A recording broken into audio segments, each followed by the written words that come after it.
That was quick with the swiftness. Alright, pausing this and pausing that to save on my bandwidth.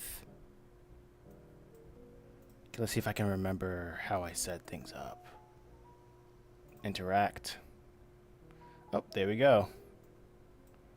That's good. Alright. Have that up a little bit. Cool. Oh yeah, I forgot. The DS4 thing.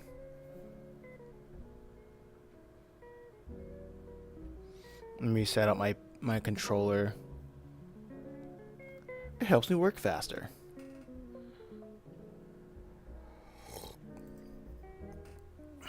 Ever so slightly. Anyway. Time to get started. I should have the brightness up a little bit. Just a smidge. Have it up to 80. Let's see if I can remember anything. If I can remember how to draw.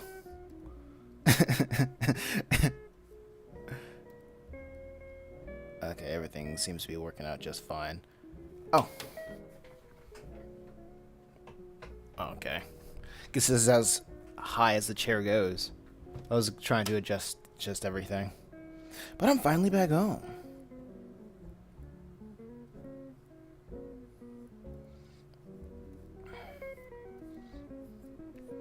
As per usual, I'm gonna stream for about an hour, cause I mostly want to keep the live streams at night. But I'll make an exception for this one, just this one time. But yeah, it was great. The vacation was pretty great. Now it's time to chill. I mean, to work. Well, this is working on this is how I chill. It's how I don't think about the annoyances of life.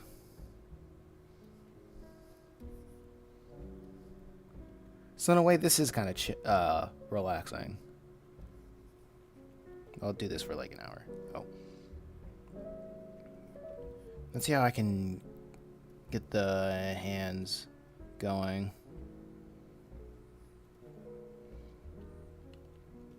I think I got something wrong. Because this is the pinky, of course. Don't gotta be too strict with it.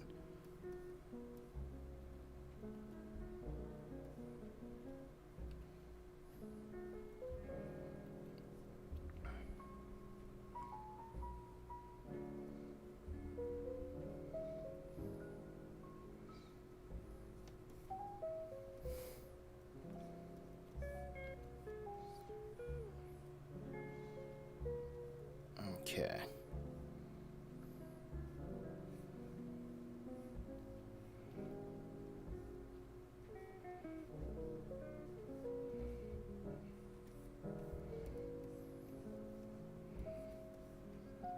Okay, this is pretty good.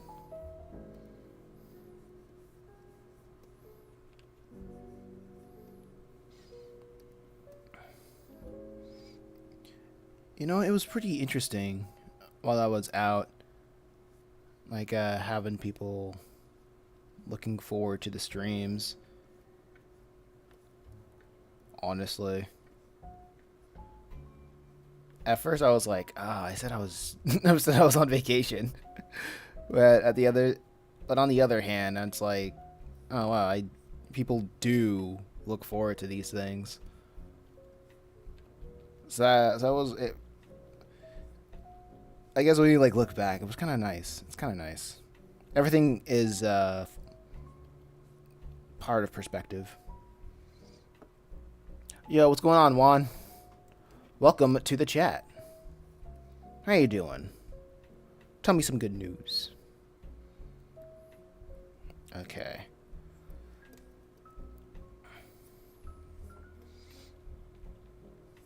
I've also decided to try out another format. I swapped some things for the vertical live stream.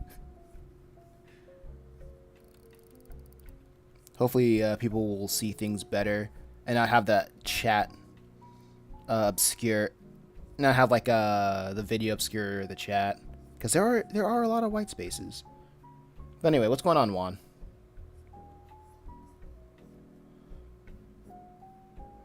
What is that?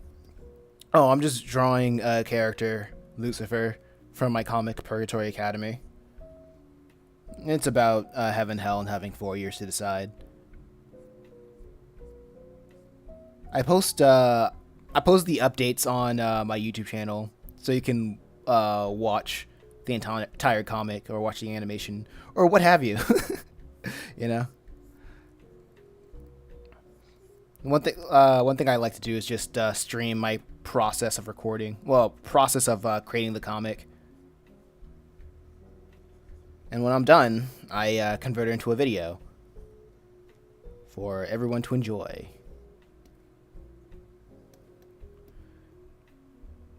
It's so good. Thank you, Juan. I appreciate it. I just got back from my my 11-day vacation. It was meant to be like for 10 days, but well, I feel like it was 12, a 12-day vacation. It was supposed to be for like 10 days, but the airports were getting all finicky, so I was out for longer than I needed to. But I'm here now, and I'm drawing. Back to doing what I do. Thank you. So yeah, like make sure you subscribe to watch to look at more of my comics, because I'm working on 4 comics at the same time. Yeah, and like when you subscribe, you'll get updates, and you'll get to see more of them, more of these comics, because a lot of these comics are pretty long lasting.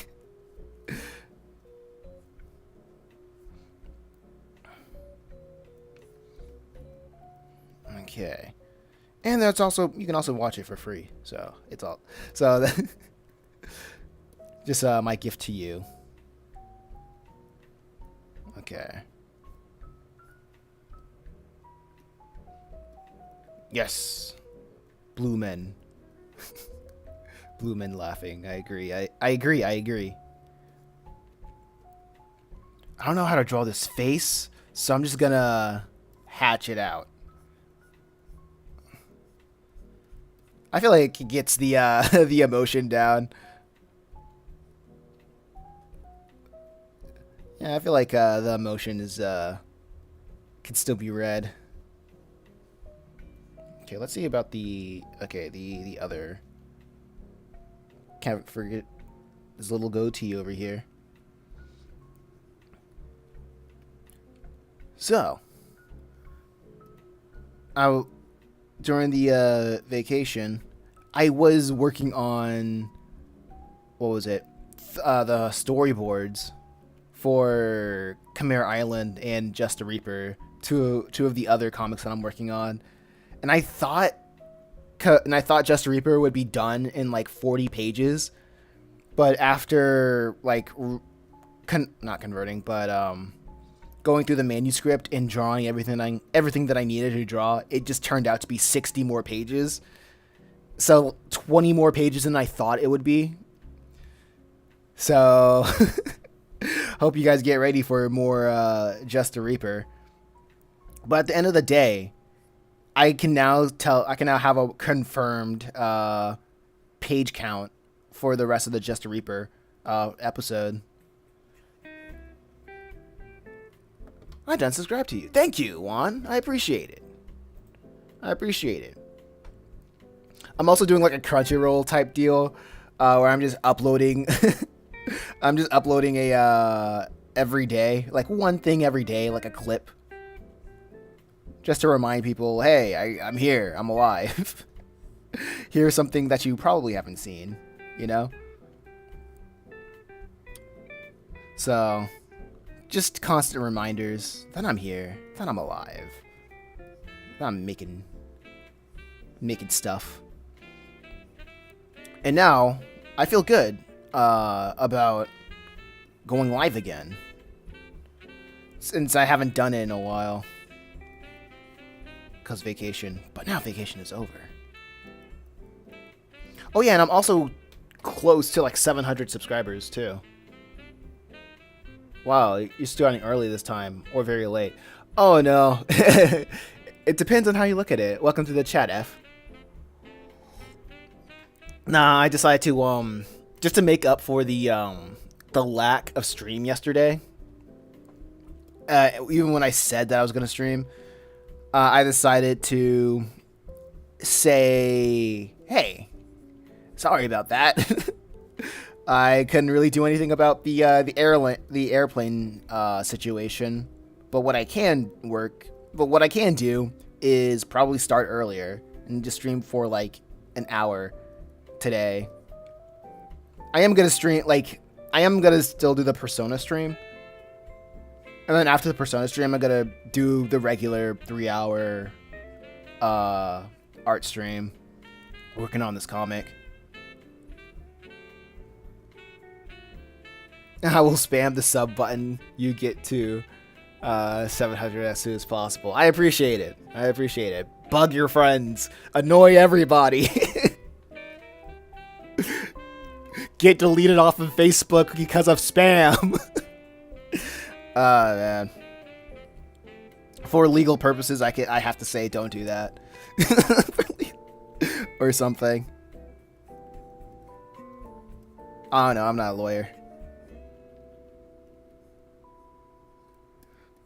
I'm not a lawyer. On, I like your drawing. Thank you.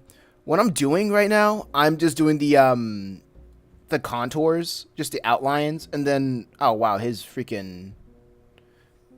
And after I'm done with the outlines, I'll go back and do the cross hatching to give it like a more pizzazz, more shine.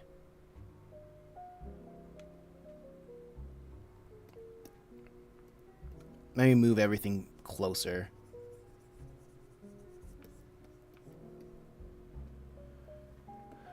Michael, you have really good wrinkles. Wrinkles on my hand? Or thank you. Question mark. I work hard on my wrinkles. Thank you. Oh, man. Let's see. Wrinkles on clothes. Thank you. Thanks. I appreciate it, Michael. To be honest, F in the chat says, to be honest, I have to build my Facebook and Insta as an artist, and I know it can help to spread and stuff, but I never found myself doing it. Never used Facebook. Yeah, honestly, true. Facebook is so weird.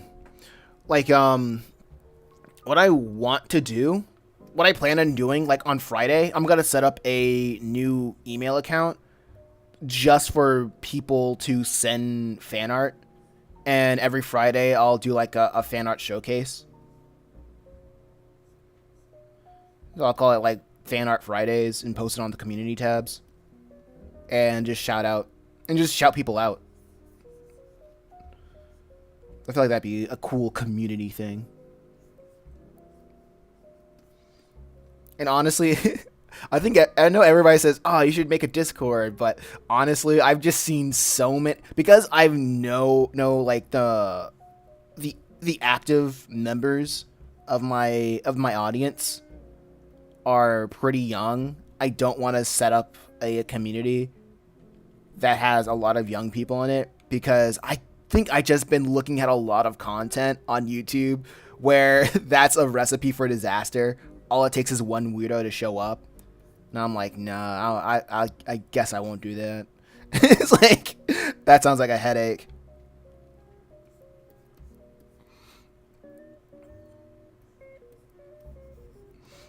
But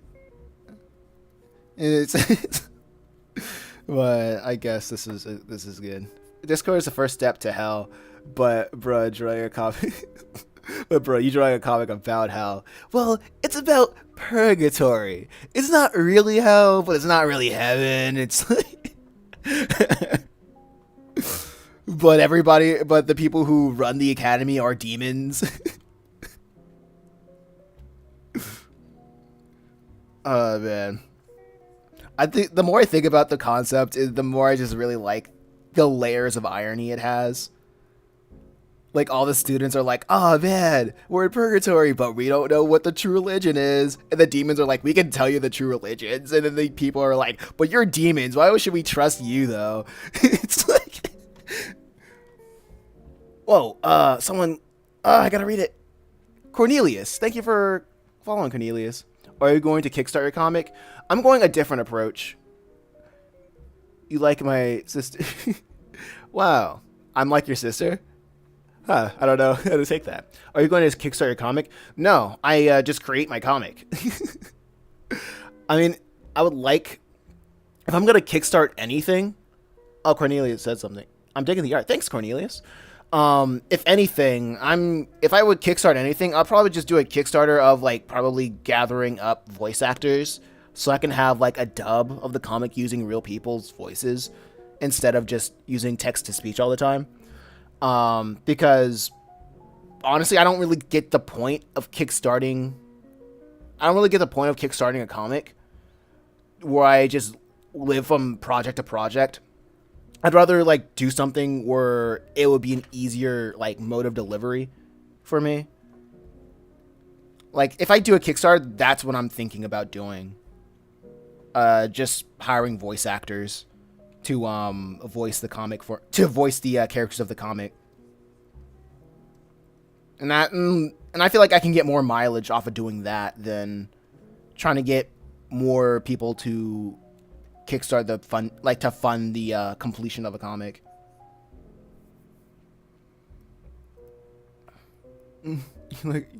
Wow, you like his sister. Text to speech is good enough for now. Yeah, I'm broke.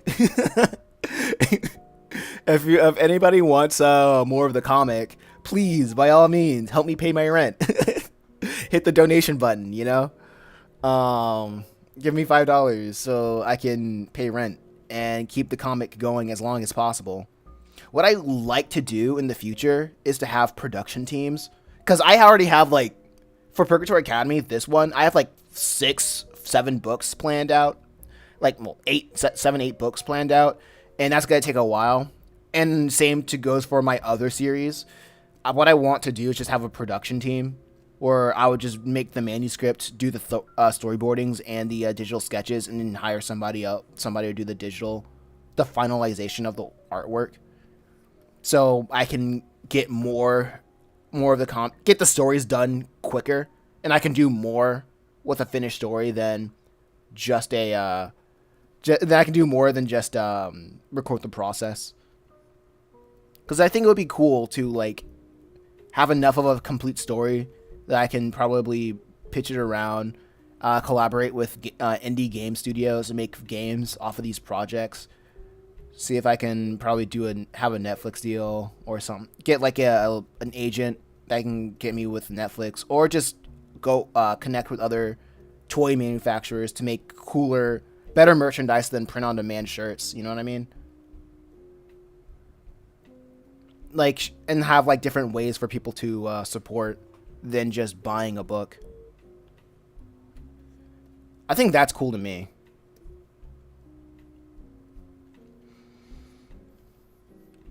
I know it's like I just laying out the game plan. I think this is good. This is good so far. Oh wait, I forgot to draw the wings. Silly me.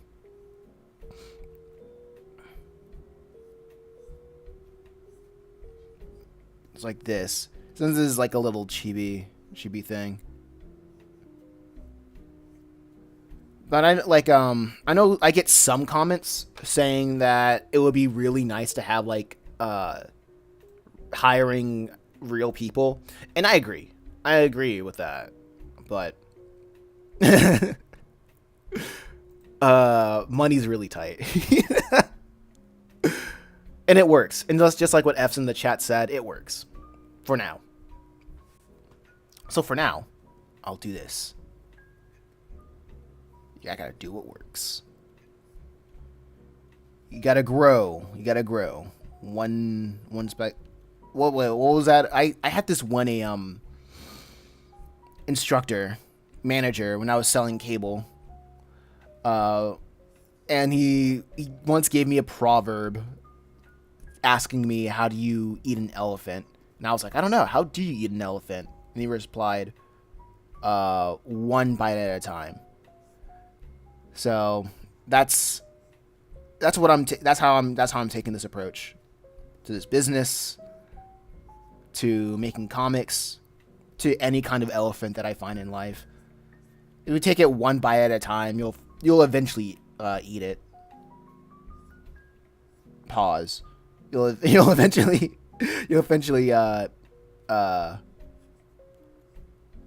conquer any elephant in your life. You just gotta make sure every day you're taking one step closer to finishing the goal. What the heck? What was that? Oh, Slumpy is now following. Thank you for following, Slumpy. Yeah.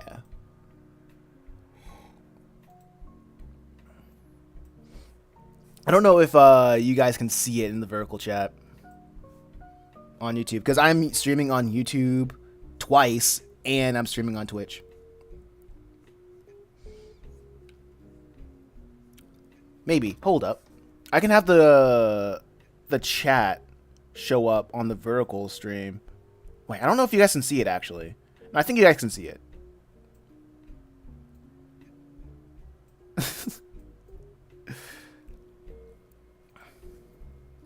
But my plan, what I like to do with streaming, I like to use this as a way to interact with people. So feel free to ask questions, ask about anything, chill, hang out. And if you just want me to, if you have a topic that you want me to talk about, feel free. Feel free so I can get canceled. Cancel Masonymous campaign. Let's go. That'd be fun. That'd be fun.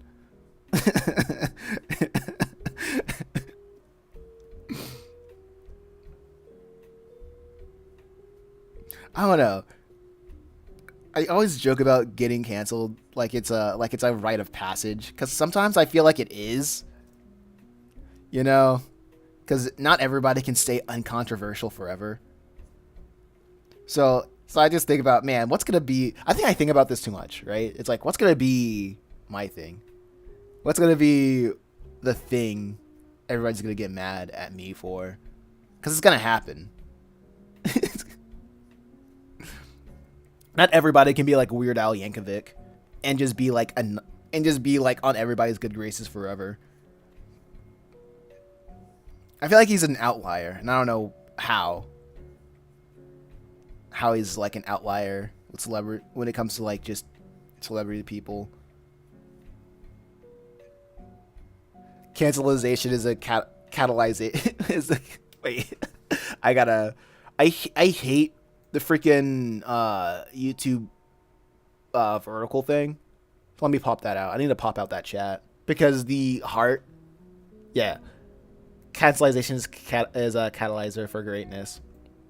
Also, I also think cancelization is very interesting. A positive thing if you look at it the right way. It's like, I feel like it's a huge like tone shift for an audience, right? Like if a creator doesn't want to create like a certain type of content anymore, and he or she or like the group or whatever realize that the audience that they accumulated isn't what they want to be, or people they don't identify with. Cancelization is an interesting thing, as an interesting signal for saying this person switched up. Not even in a bad way. It's like this person is signaling to a different crowd to a different audience.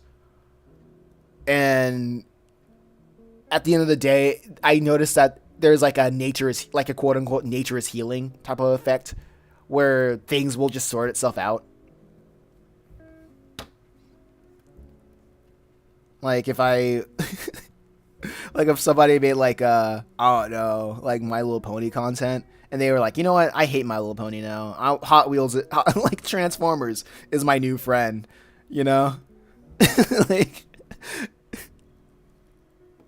Cornelius, I think it'd be great if things on the internet expired and just disappeared. Honestly, that can happen if people just stop talking about stuff. Like as a guy trying to be noticed for the past couple of years, I noticed like people who don't make it eventually just stop and give up, and those are the people that essentially expire and disappear. And the reason why they expire and disappear is because nobody paid attention to them. Nobody gave them clout. Nobody gives them like any sort of real estate in their mind. So I'm like, oh, the best, if people don't like anything, if they don't like a certain thing, the best thing that for them to do is to just not talk about it. Don't tell your friends about something. Just ignore it. Like pretend it doesn't exist, you know? I'm very antisocial, so my art never gets noticed. I don't think it's about being social at all. I think it's just about posting. Like, I think, I remember seeing this one video that basically the thesis of it was, since now in the current day of the internet, late stage internet or whatever you want to call it, like a tweet is as valuable as like a drawing of the Mona Lisa. So people don't really value art for like skill or technique. Everybody, like the normie, the regular person, they just see art as content, honestly. So, and the thing about content, people don't really care if it's good or bad. People care that it's there. And that's why I do the approach of my comic the way that I do on YouTube, is that it doesn't matter if I would like to think my stuff is good, but can it be improved? Yeah, but I can't think about how I can make things better, unless I have an audience that tells me it sucks in the first place, you know? So what you're saying is I should start making NSFW art. No. I'm saying, because if you don't want, like, listen, I'm saying if you don't want to make NSFW art, you shouldn't make NSFW art. I'm saying if you want to make NSFW art, and on the flip side, if you want to make NSFW art, you shouldn't make NSFW art. I know you're joking. It's cool. The crux of my argument is don't make NSFW art. What I'm saying is, yeah, just post stuff. And I think that one Bible parable about throwing pearls among swine is so real, dude. Like, you can make 1,000 pieces of art, but if you're just posting it on Twitter, also, hello Christmas Bush, I see you. Also, if you're making a bunch of like good art and posting on like a platform where that doesn't incentivizes new creators or effort to be put into their work, then you're just throwing your pearls amongst swine. So know where you're treated best, but also, oh wait, hold up. Restore chat. Cool. But also, I should make art for the male gaze for that clout, but chat energy, yeah. Oh, that's a good analogy. Yeah, like, it's so real. Like, I see a lot of people where they go wrong. They just go to the wrong places to post their art. Like, I was posting my art, like, everywhere. I was posting on Facebook. I was posting on Reddit. I was posting on Pinterest, dog. Like, If like any social media had a way for me to post images, I would post it there. Yo, what's up, Angels? What's going on? Is this Purgatory Academy? Yeah, it's Purgatory Academy. What's going on? I'm back from vacation. Not Facebook. Well, everybody hates Facebook. Facebook is still like what? One of the top 5 most used platforms on the internet, the entire internet. I wouldn't sleep on it, honestly. And plus, Facebook is one of the only social medias that you can get paid for posting if you have a big enough audience. So it's basically like a second YouTube. So honestly, when I'm done, once I conquered how to make a viral YouTube videos with my comics, you bet your sweet bippy that I'll be going over to Facebook and reposting my stuff there, so I can earn a little bit more revenue from like the comics that I post. Released my Kickstarter last night. Yo, that's awesome. Post your Kickstarter in the chat because I like you. I like you. I don't know if you can, but it's the start of summer break for me. Oh man, congratulations. You can finally sleep in and enjoy. You can finally sleep in and enjoy the summer greatness. But yeah. Tweet, like, post your art where it's respected.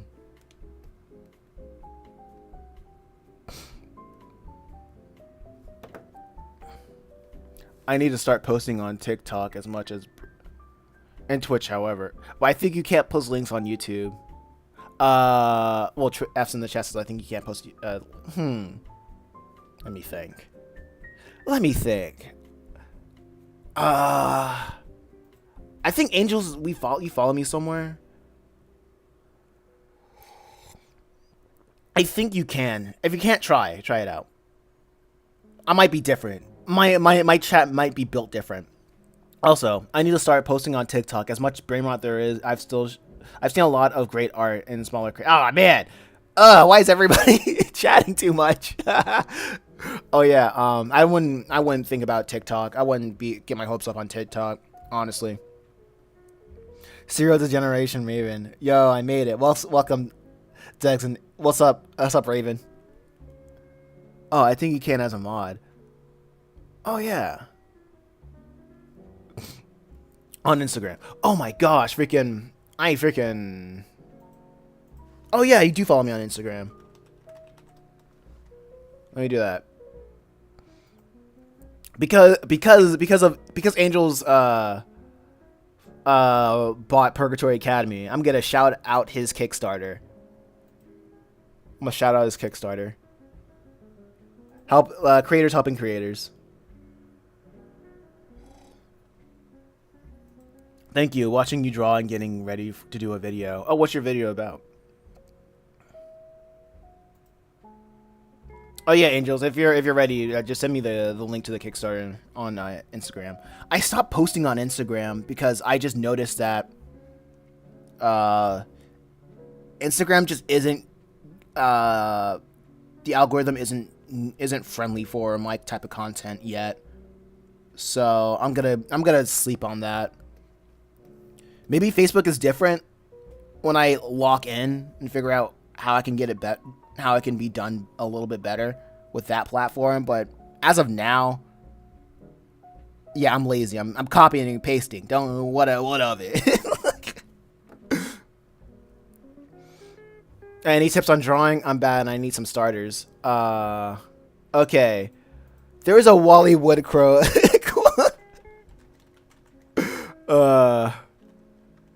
quote. There's a Wally Wood quote that I quote like almost every month. And that's never draw anything you can copy, never copy anything you can trace, never trace anything you can just cut out and paste up. That's my tip. Everybody say just like the basic answer that every artist wanted to say is like, just keep drawing, learn anatomy, pick up art books, yada yada yada. And I'm like, just steal. Like, you'll just steal, and if you want to learn, you'll pick something up. You'll break down how things work, and then you'll learn just by the sheer exposure of it. Find artists that you want to emulate and just learn from them, steal their style, bite their flow. It helps to grow.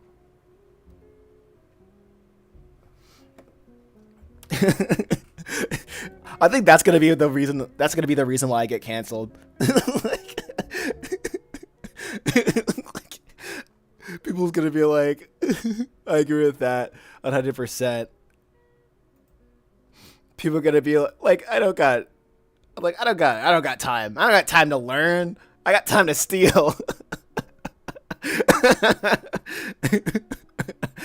Learn like I'm not in school. Like, that's like the one thing school I hate that school tries to tell everybody is like, no, you gotta show your work, bro. You gotta like copying is never good. Don't steal your answer. Nah, bruh. Like, if you want the right answer, you steal it from somebody else. Copying elements that work for you, yeah.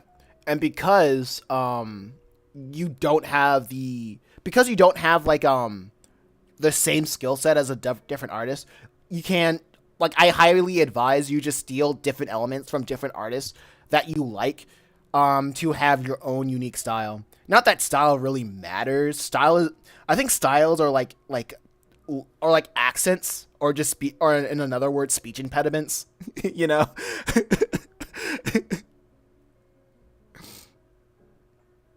When's your next character drawing stream? Is it at 700? Yep, it's at 700. So tell your friends, bug your social media. Tell them to follow me so I can draw so I can people can request characters that I can draw. Wholesome AF. Thank you, thank you. I'm not even trying to be wholesome at all. I'm just trying to. I'm just getting tired of everybody giving the same basic advice, unhelpful advice. I don't only just realized that you're almost at 700. I've been almost at 700 for about like 10 days.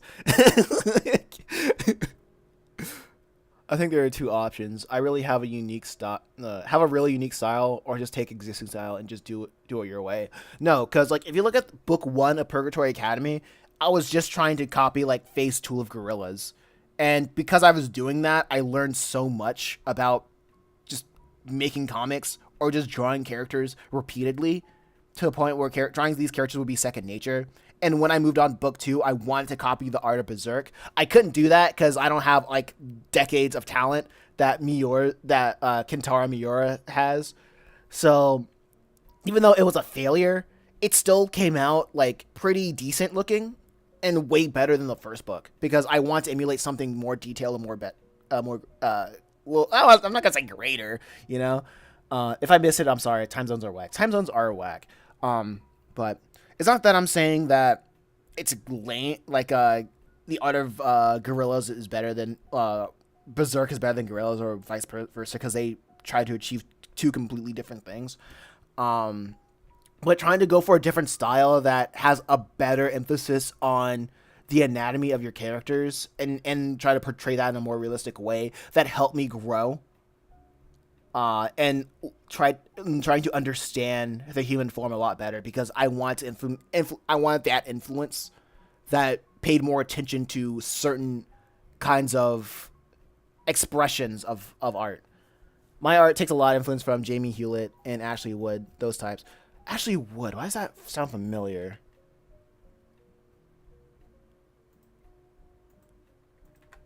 Ashley Wood. Let's see. What did Ashley Wood work on?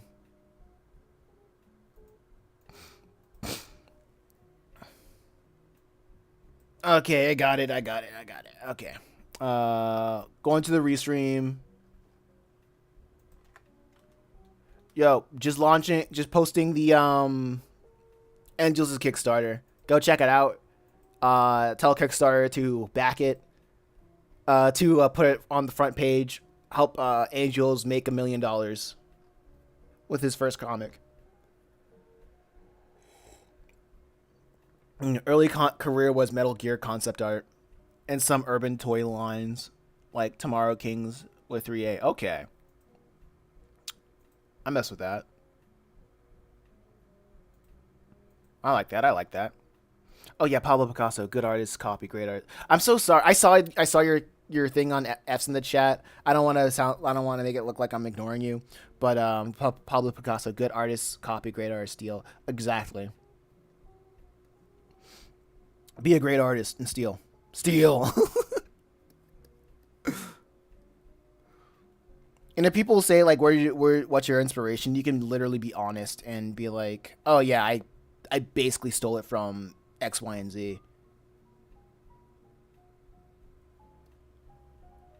Thank you. I haven't slept much. Go get some sleep, man. Go get some sleep.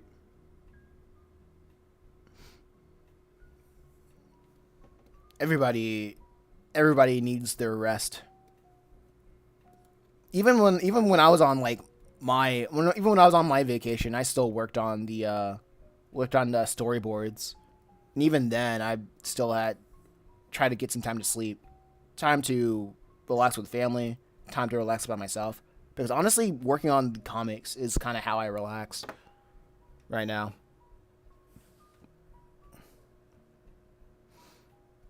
It's almost 9 p.m. Jeez. How do you feel about the big boom in anime? Wait, hold up, hold on.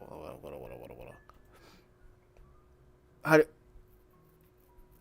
yeah, I've heard that a lot. Yeah, good artist bar, great artist steal. I've heard that a lot. Yeah, I think it's like one of those.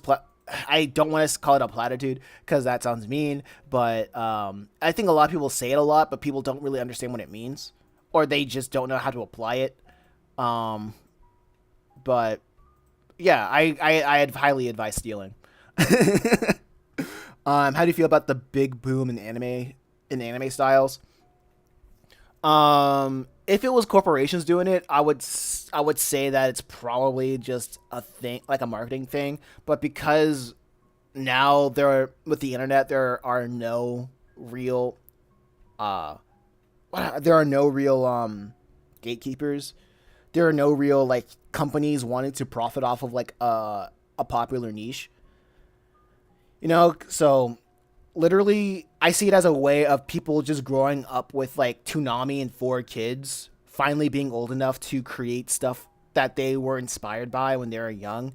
Because back in the 90s, like, and like that was like the huge for like people want to say like, oh, anime's big now, but like I think anime's biggest splash was like in the 90s when Dragon Ball Z and Pokemon just hit the stage in the West.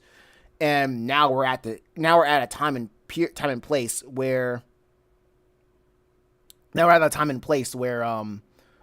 people who grew up watching stuff in the 90s, watching Sailor Moon, Dragon Ball, and like Pokemon, they are old enough to create their own stuff. And I think that's the main reason why we see the boom. Just people who grew up with it are now people who grew up with it are now saw it. They're making stuff. I'm doing a new vid sometime in August. My upload schedule's crappy. Gotta get a good upload schedule. Did you just age yourself? 90s? No, I just watch a lot of historical videos. I was born in 99. Um, so I'm 25. So I just know about that stuff because I like looking at YouTube documentaries. I just saw the Kickstarter. The art style is scrumptious. Yeah, Angels' art style is great, crazy. The only downside is Angels doesn't sleep. He doesn't. He needs sleep. Like that's what I gotta tell. That's what I gotta tell Angels. Sleep more.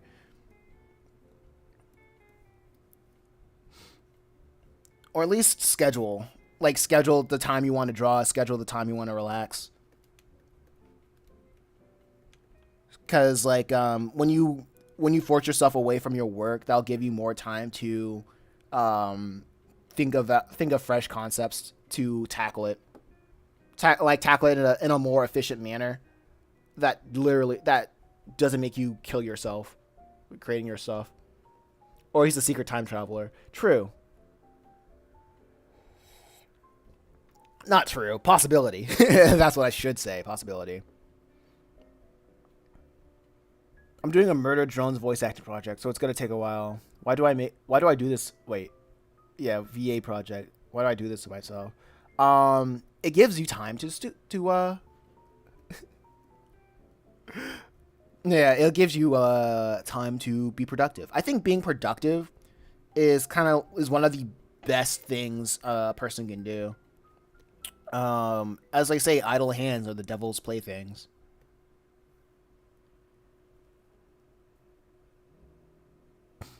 Thank you. I'll try to step away. Yeah, if you can't sleep, then just step away. Step away from it. Like while you're awake, just make active time to just step away.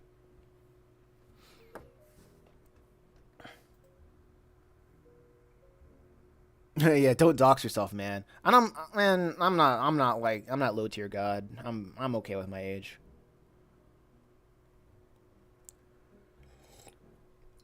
Like I have a picture of my face on my website.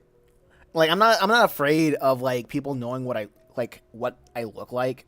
It's just that I don't I literally just don't get ready to show my face on camera. I don't like I don't comb my hair. I don't do anything that I should to make myself look presentable to like people as a whole. So I'm like I'm going to just not do like a semi faceless thing. So I just don't worry about that. Watching your stream is helpful. I'm glad I can help. I'm glad I can help.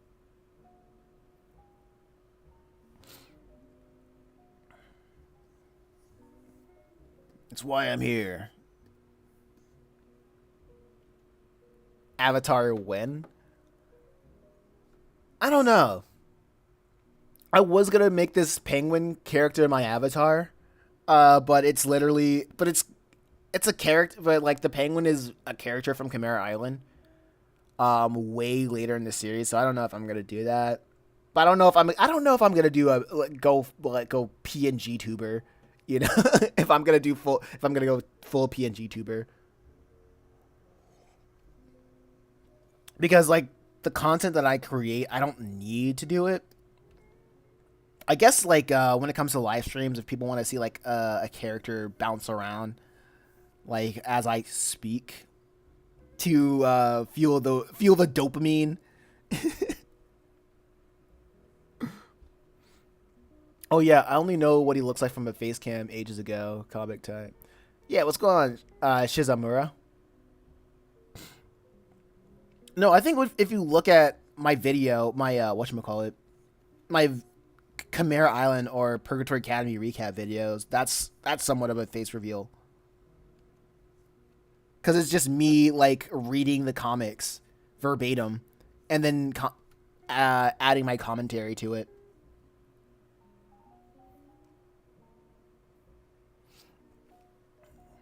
Okay, Michael, thanks for coming out. I appreciate it. Joke's on you, Raven. I'm gonna oh, whatever. What's up, comic guy? Just streaming my comic, streaming Purgatory Academy. One of the four comics I'm working on. Purgatory Academy is about heaven and hell and having 4 years to decide.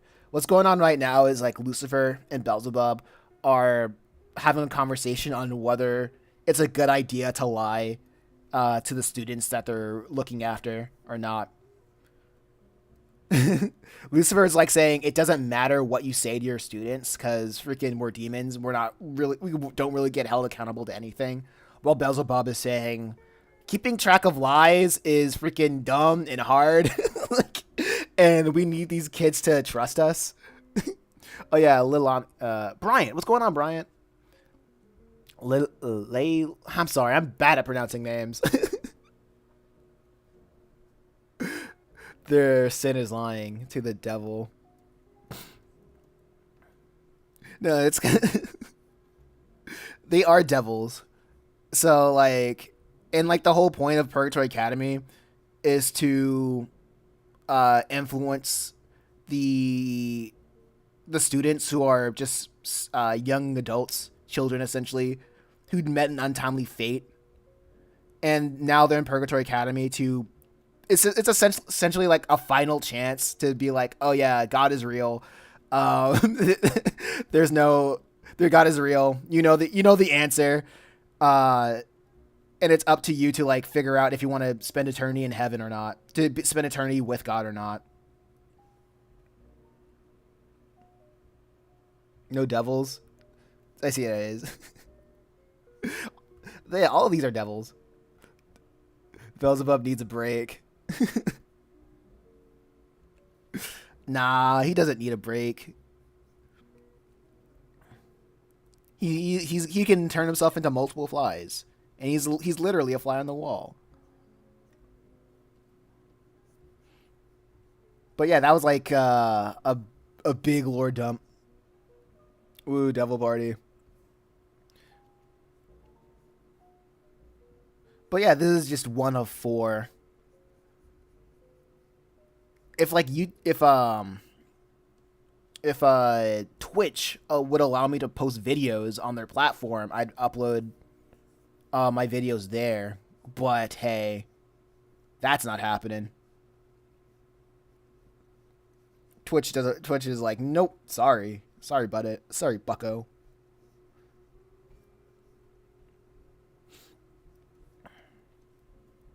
But this is honestly the most attention that I've gotten on Twitch for a while.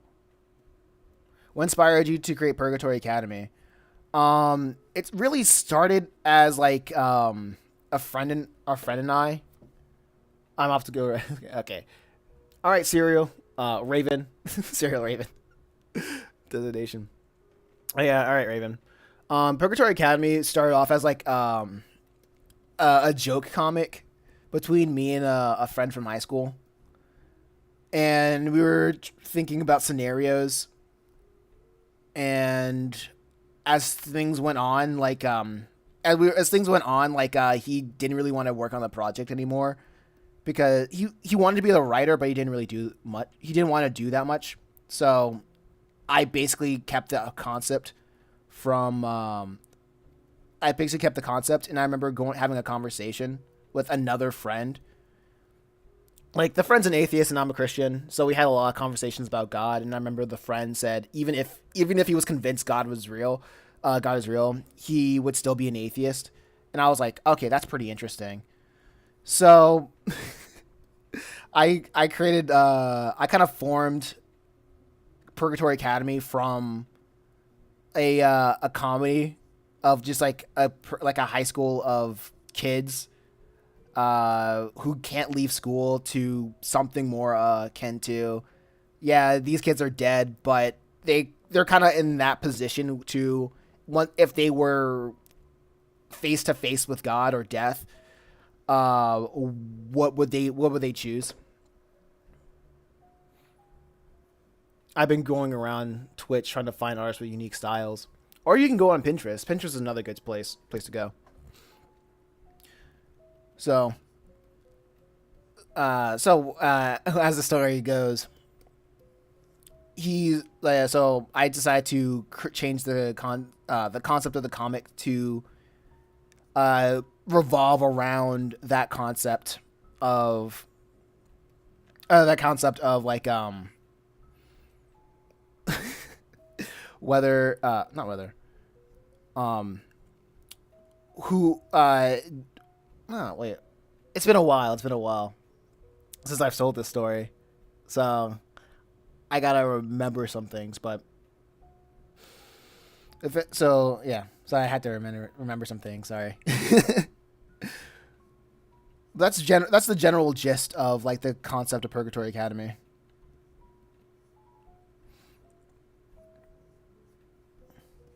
It was about whether like having 4 years to decide whether the students want to spend eternity with God or not. How was it being in Mexico? Mexico was pretty good, actually. It like because the cruise was like a 10 like an 8-day thing. We couldn't stay too long.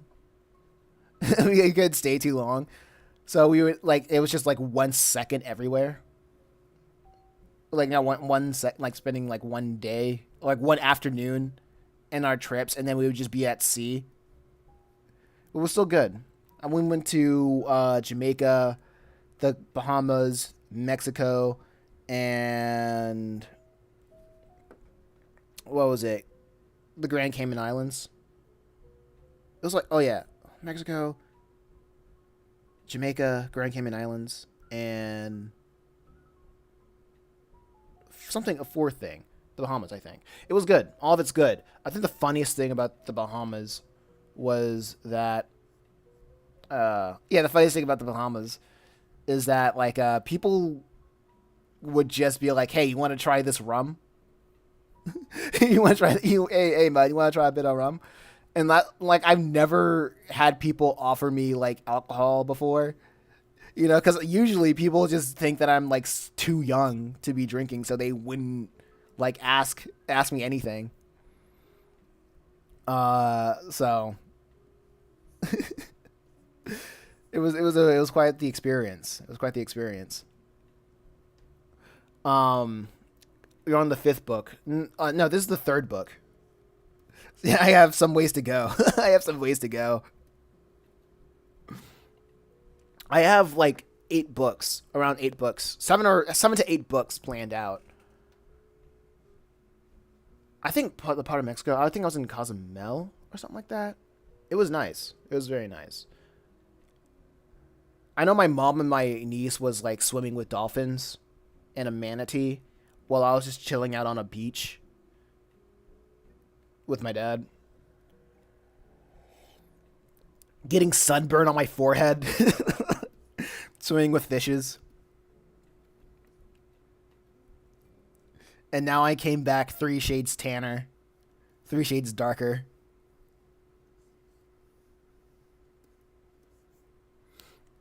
That's a cool trip. Yeah.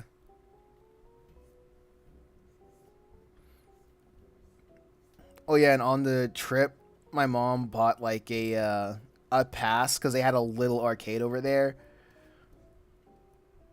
darker than black. Have you seen it? Wait, let me see. Darker. That sounds like an anime.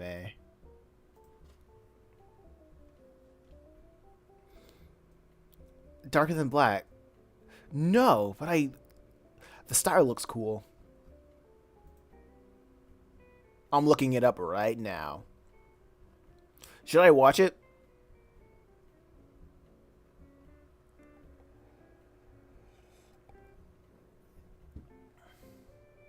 Man. Yeah, it is. Okay. It's a solid 8 out of 10. I do like a solid 8. I shall give it a try.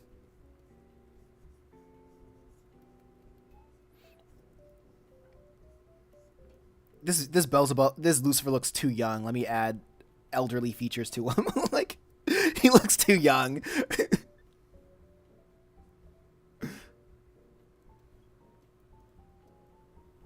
Let me draw some wrinkles.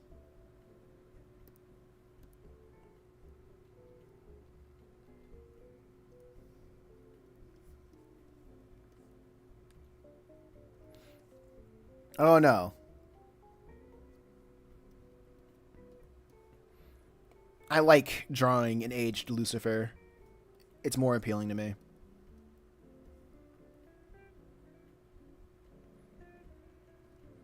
Yeah, these freaking monsters are older than time itself.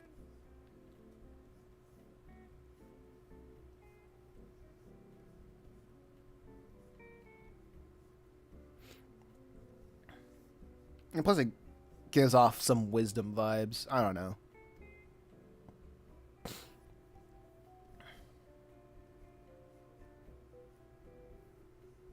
Let's see. Zoom. Let's see if this method will work.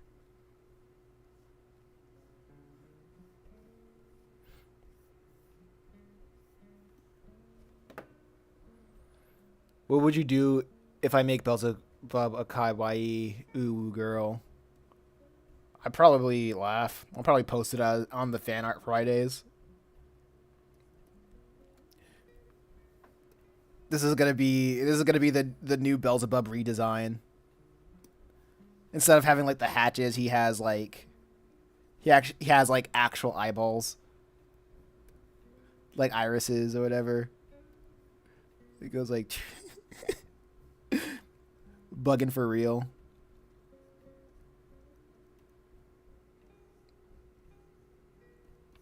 The new the new Beelzebub designs. You just be staring at you.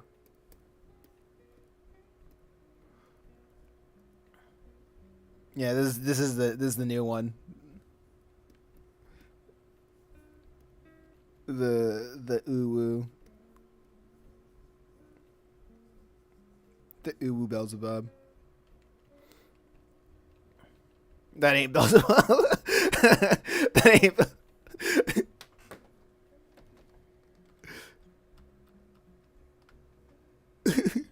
It's the it's the maid.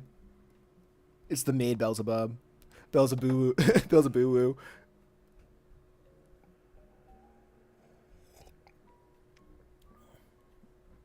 He looks so innocent yet traumatized.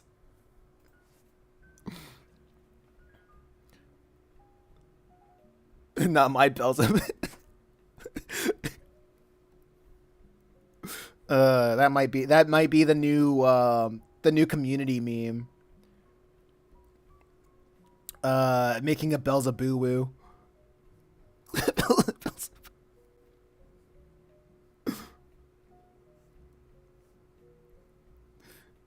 Kind of make it like cursed meme.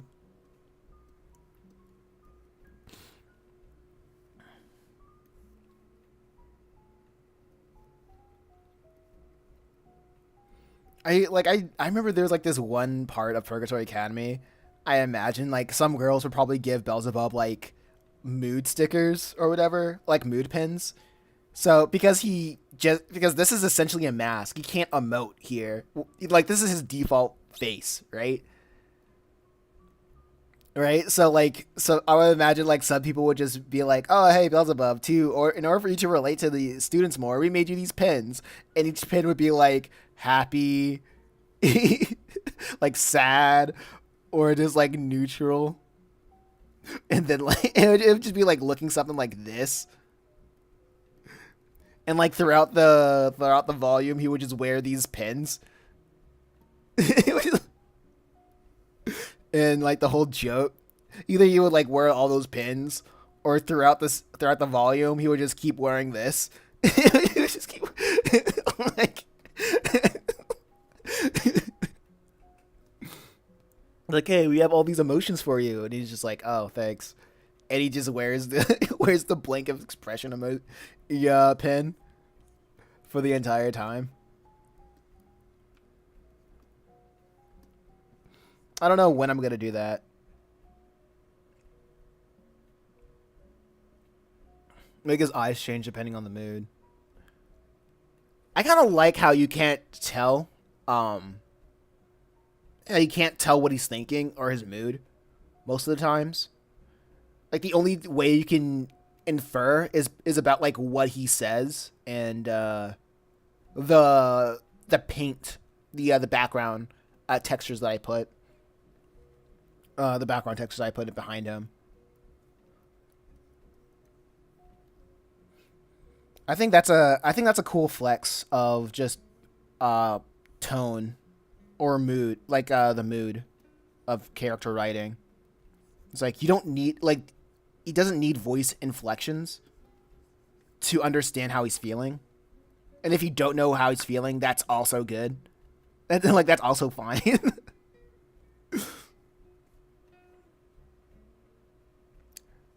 For his entire existence, he's just been. Yeah, he does have emotions, but like you can't read them easily.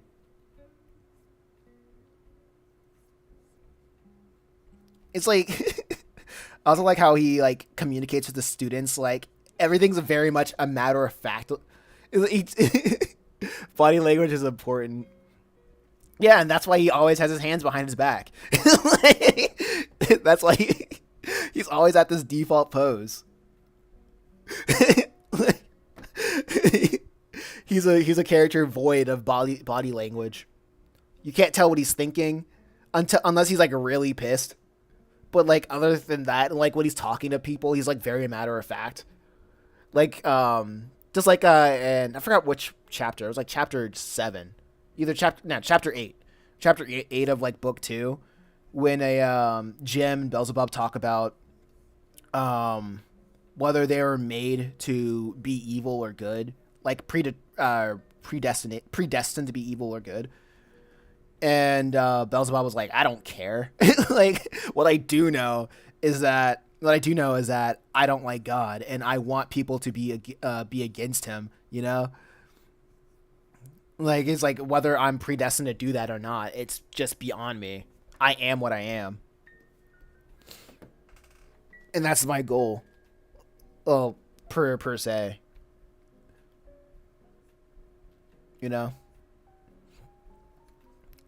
And like also when he's like, oh yeah, freaking I'm not a complete monster.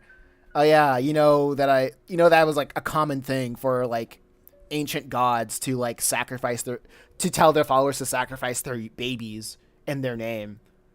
Like yeah, if like they're like all the demons are like, yeah, we know people who follow us they go directly like straight to hell. But we're all not like complete monsters. The only people that would be able to get into heaven are the babies that they kill. So, hey, you win some, you lose some. So we can't. So X, Y, so yada yada yada.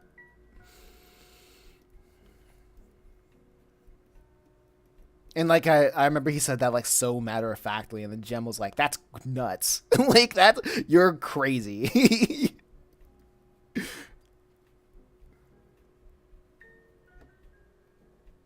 Beelzebub is a material girl, slay queen.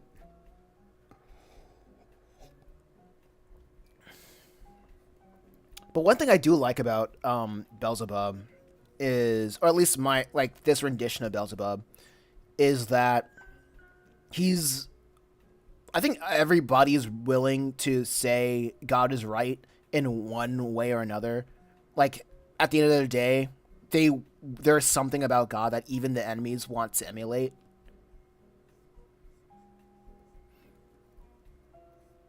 And like Beelzebub, the way that he wants to imitate God is having people have like having a fatherly relationship with them. It's like he doesn't want, like at the end of the day, he doesn't really care about like being seen as a fatherly figure. He and for like connection's sake, he just wants people to be emotionally attached to him.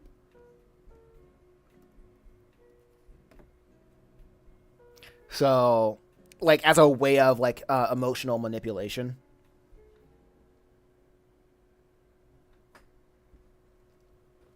So, I think that's also a thing that I had in that chapter.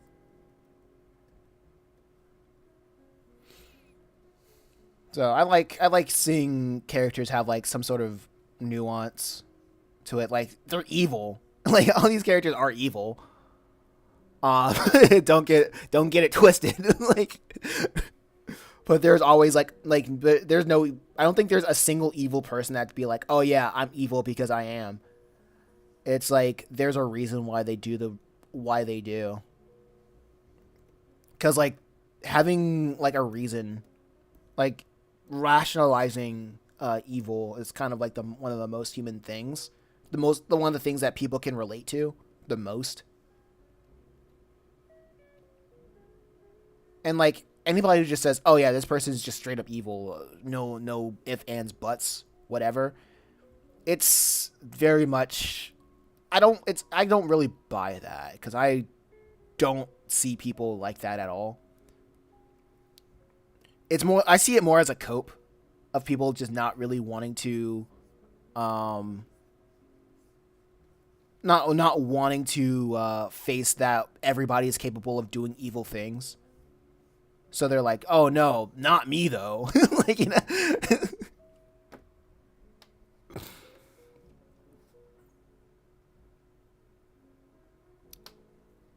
yeah, like Robin Hood. Yeah. No butts? Why no butts? I mean, like, wait, what are you doing? S in the chat. Why are you talking about butts? What's going on? Pause? Man, the shoulder looks dislocated. Maybe it's the angle. Let me turn off this layer. No, this looks fine. You said there are no butts. Yo, Christmas Bush. Did I say that there were no butts? I don't. I lost count of the context. I lost track of the context.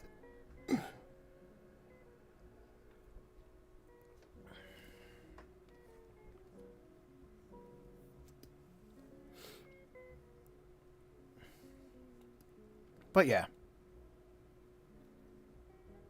I don't know. Yeah, I don't know. Maybe F's in the chat is making stuff up. Maybe F's in the chat is trying to get some clips to make me sound sus. So F's can make a Masonymous sus compilation. A Sasonymous compilation.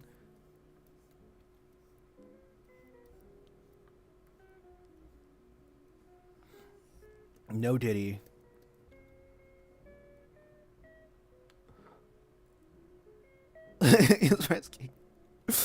Oh man.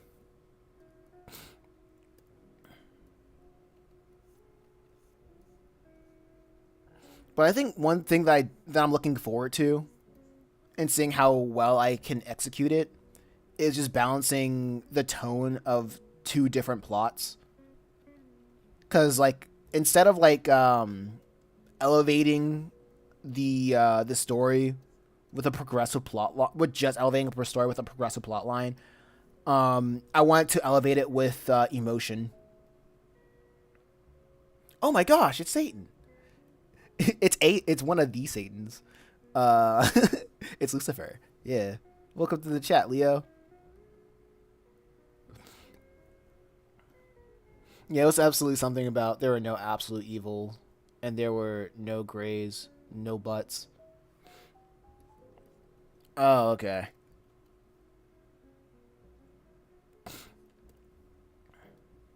Hmm. It was something about no. Yeah, something like that. I don't know. I don't know. I do not believe. Yeah, I do not believe in gray areas. It's just things that we don't know. I really feel like gray areas are just a cop out for saying I just don't know yet. It's okay if people like give an answer and be wrong. But saying like, oh yeah, it's a gray area. I'm like, no, nah, you're letting a lot of things slide if you're just saying gray, everything's gray. You're like that's gonna open up floodgates.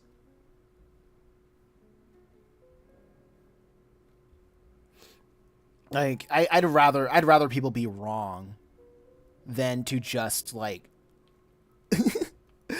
just like push things down the line and have it potentially get worse. But the thing about like being wrong is people are just I feel like people are just prideful now that they are afraid to get wrong. Afraid to get wrong. Afraid to be wrong. Like my grammar, dog. Like they're afraid to be wrong. They're afraid to get wrong, like my grammar. So nobody really wants to like wants to deal with it. Are they going to have any relation to the deadly sins like Beelzebub with Gluttony and Lucifer at Pride? Um, no, not really. I wasn't really thinking about that.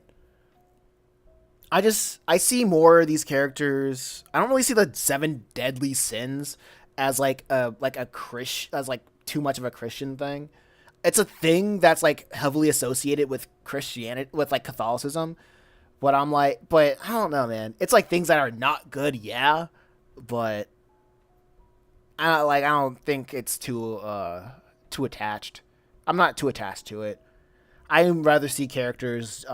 These characters have their own motivations and their own reasons for doing things, and I can like probably play with certain aspects within like their mythologies, um, and incorporate that within the context of the story. Like, I don't think Beelzebub is like, yeah, Beelzebub is fat, but he's not really a glutton for anything. He's just like he's not really he's not really a glutton. If he's glutton for anything, it would probably be for like information, because he is the eyes and ears of like his Purgatory Academy. He's the information glutton, I guess. But Lucifer is not really prideful at all. In fact, I think he's like Lucifer isn't humble at all, but like he's like, yeah, freaking, if you want to, you got to land one punch on me. He like it's so funny because Lucifer just like in Purgatory Academy, he humbles himself to have students just like punch him in the face so they can get their freedom, and that freedom is more of like a symbol of defiance. And what he wants for out of Purgatory Academy are people who want to defy against the ultimate authority, which is God.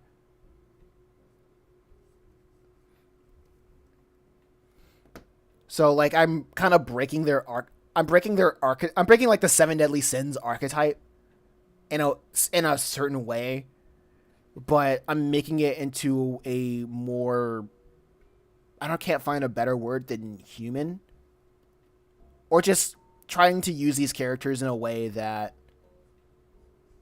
are just more than the archetypes that they're known for. If I need to pitch it to somebody, then I'll be like, yeah, Lucifer's like Lucifer's like friggin' the most prideful dude you'd ever know. And Beelzebub's like so fat and greedy. Like if I wanted to sell to pitch to executives that don't care about nuance or anything, yeah, I'll do that. And then when I get into the door, I'd be like, all right, here's what I'm actually gonna do. Like, you know. But for now, I'm like, no, these characters have like their own things going on. They all have their, they don't respect each other, but they all have the same goal, so that's why they associate with each other.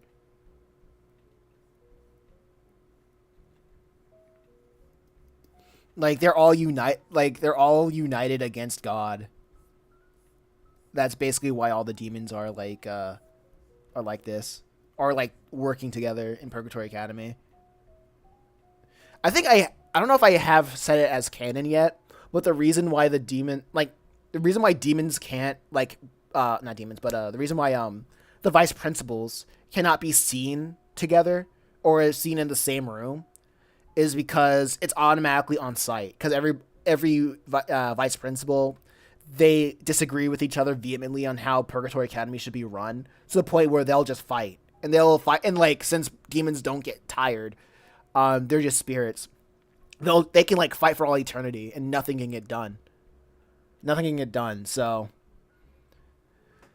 that's why they are always separated. That's what. But it wasn't until like Lucifer says, you know what? Let's try to freaking make something out of this. And it's because everybody at least respects Lucifer as the man with the plan. They try to follow him. Like they follow him and hear him out with this Purgatory Academy idea. And like right now in the story, all the vice principals are like, yeah, you have a point, but like, nah, like, I'll see how this goes. Like the vice principals are here just out of like humoring this idea, except for Beelzebub. Beelzebub is like Lucifer's like A1.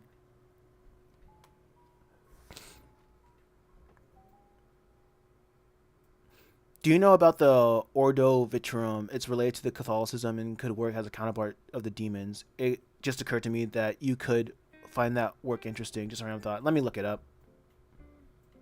Let me look it up.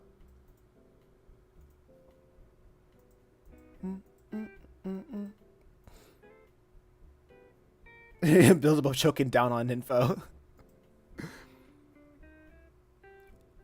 It's an allegorical morality play, sacred to, or sacred music drama by Hilary Bilger. I can't pronounce names. Composed in 1151. I'll look into it. Right now, I'm reading like as I was like on vacation, I was slowly reading a book called Socrates to Satyr. Wait,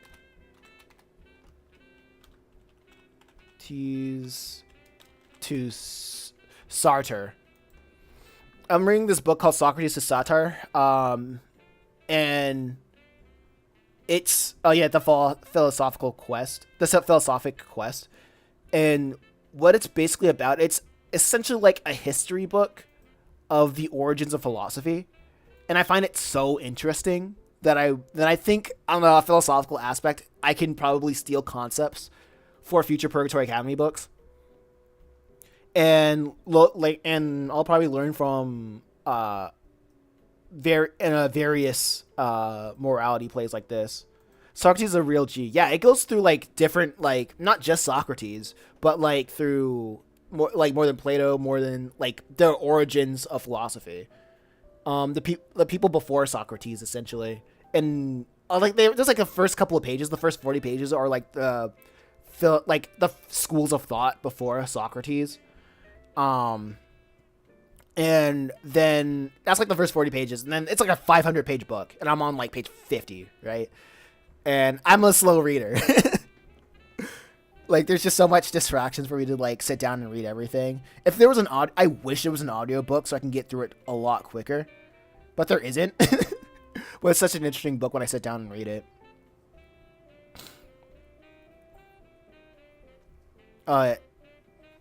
Hildegard von Björgen is a woman, by the way. She's one of the most influential minds of her time. I shall see if there's anything on it on YouTube. There has to be. Like, I'm mad. Like, I want everything to be an audiobook. I hate reading. Reading sucks. Let me see if I can find a video on it on YouTube. Oh, it's an okay. Oh, it is a play. It's like an hour long. I can sit down through this. But it's like not everything. You know, like that one saying, if a tree falls in the forest and no one's around to hear it, did it fall? Well, if there is no audiobook, is it real? If a book doesn't have an audio version, is it real? Unless there's an audio version to my favorite book, it does not exist. It is not meant to be read. It is not worthy to be read. No audiobook, no reel. Exactly. People wouldn't know about Purgatory Academy if it wasn't for the video. It wasn't for the audiobook. It wasn't for the text to speech. Therefore, it exists now. Or any of the comics for that matter.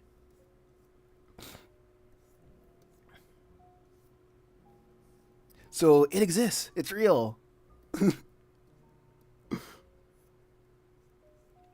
I was also planning on with the TTS audio descriptions. Yeah, I was trying to work on a light novel.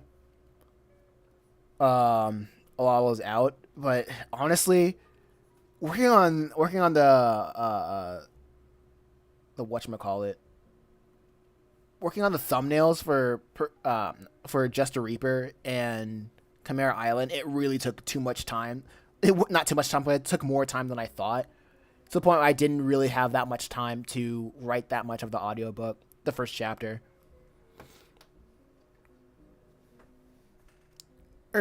Actually, I knew about without the audiobooks. Wow, look at you. You're not like the other girls. I appreciate it, Chris. I appreciate it, Christmas Bush.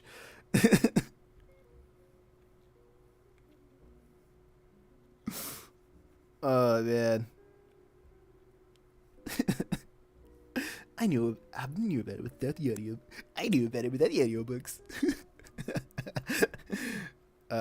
Thank you. Thank you. I appreciate it.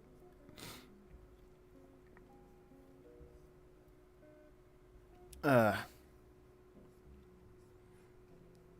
but yeah, I wanted to like work on it, work on the audio, work on the whatchamacallit, the light novel, but I only got like 6 paragraphs done. Bullying your audience. Hey, I think the funniest bully moment that I've saw. No, honestly, I find it funny when creators bully their audience sometimes. Like what Oda did when somebody sent him like a fan mail of like, why don't you have females with like more diverse body types on One Piece? And it was like I think the concept was like, oh yeah, women like it when there's diverse body types represented in a manga.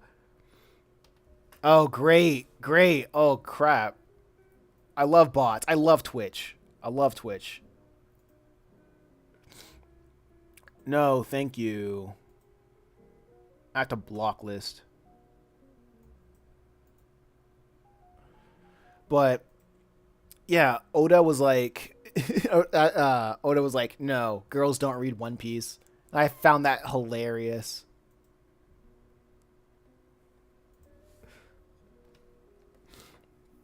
I was like, I was like that with Purgatory Academy too, actually. Because I was in the marketing mode of like you need to have like a specific audience for your series. And I was like, oh yeah, guys ages like 14 to 17 would like Purgatory Academy.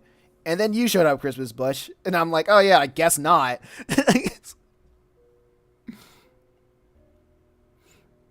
I guess not. I guess women, I guess girls like Purgatory Academy too. I don't know why.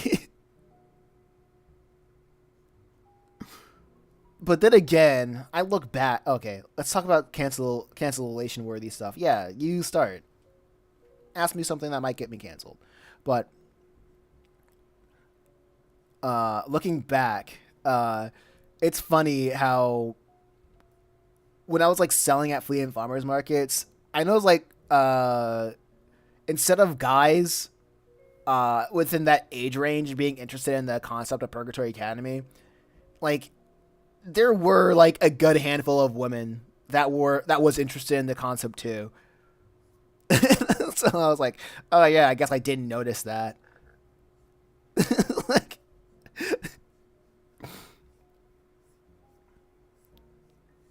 so that's nice. And I think it's also because of when you're in marketing, they say like if you're trying to make something for everybody, you end up making it for nobody.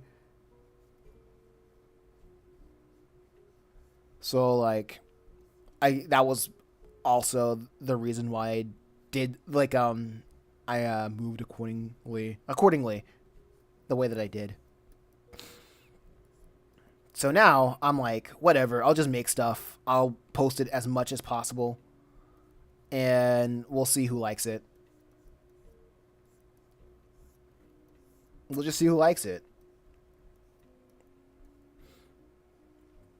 Going back to the philosophy of, oh, I just make stuff and then people like it.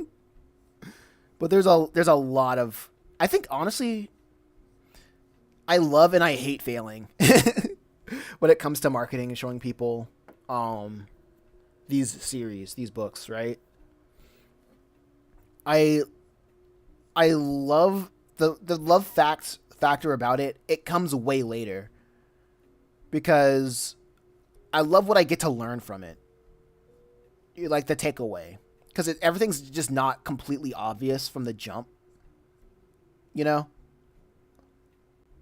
But like when you try more things and you fail at more things, then you're like, okay, now I understand why this doesn't work or why things can be a little bit better. F's in the chat. I'm waiting. I'm waiting for the cancel worthy questions.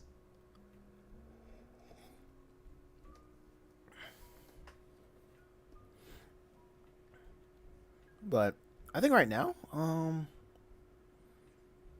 I like my goal is to make the clips that I post on like the clip videos.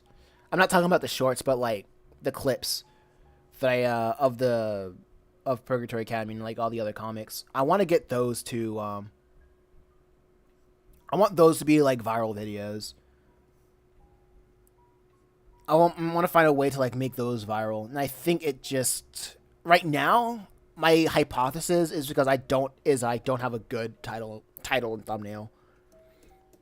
So I'm kind of trying to find out what makes a killer title that propels people to click on a video.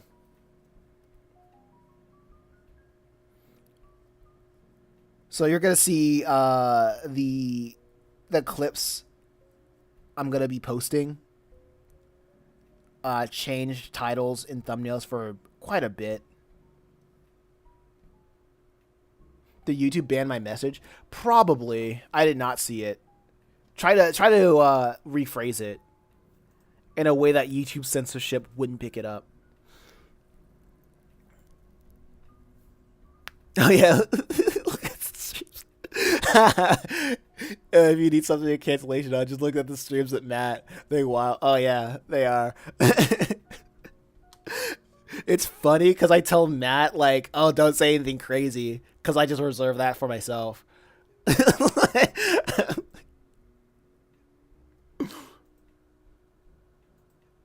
Don't say anything crazy because I'm going to say it. I'll say it.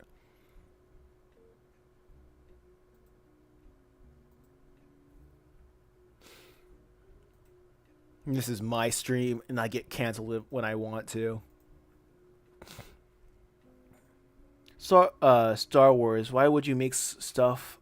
Why make the last stuff pandering women when the majority of the audience of it are children and grown men, and the women don't care about it, and they don't care now? Oh, should I switch live streams? It's up to you. As long as you stay on YouTube. I'm gonna switch. Okay. Um, I think the Star Wars stuff. I think everybody agrees. Like that making stuff outside of the core audience is just a bad idea. And the people who are like saying that it's a good idea, actually, they're basically people on Twitter who don't watch Star Wars or don't care about Star Wars. Um, Unless they're like, I don't know, freaking they have their entire personality around Star Wars, then literally they have to talk about it and they have to like say it's cool or whatever. Because it's like telling your idols. It's like saying like, "Oh man, like saying that your idols suck now." It's like they're too emotionally invested to like say it. Like anybody who's like saying it's good, they are either not a part of it or they just have like Stockholm syndrome because they don't want to see something that they love like die or just suck right now. Besides, there's also the money aspect on YouTube where like people need like where people like feel like they have a need to I wouldn't say sell out because that's an easy thing, and I don't think it's like the right word from what I'm trying to find. It's not the right word, but just dishonest about their thoughts.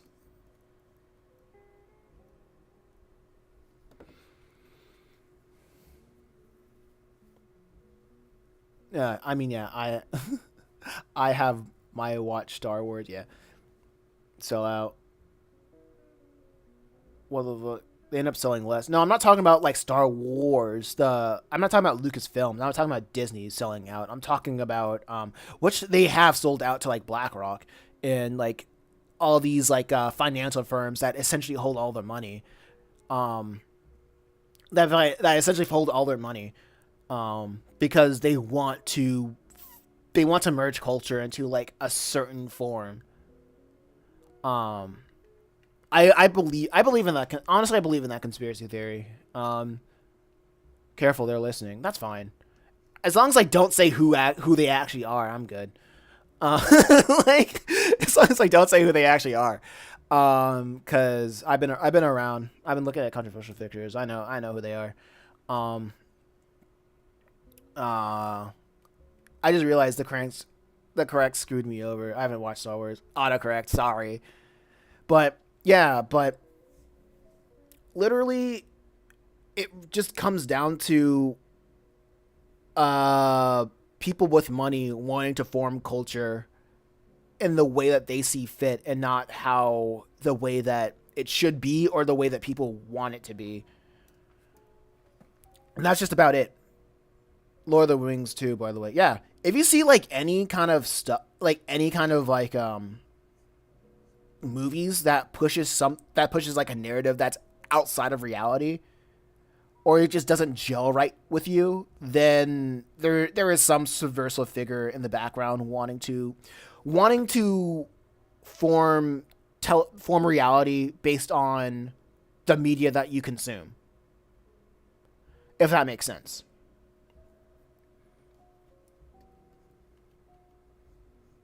So, if you like watch something and you think like this is weird, this isn't right, this isn't correct, this just goes against my morals. Yeah, it does. And the purpose of that is to make you is to make you think, oh yeah, this is the norm. Everybody thinks this. If people didn't think this, then why am I seeing it on my TV?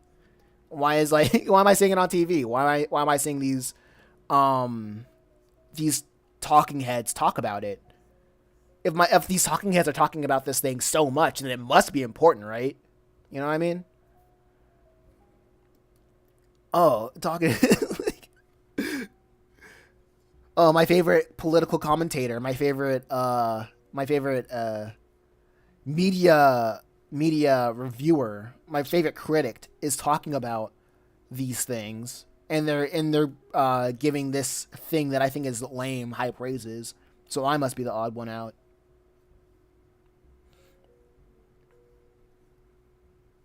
And like that thing that way works honestly. Who?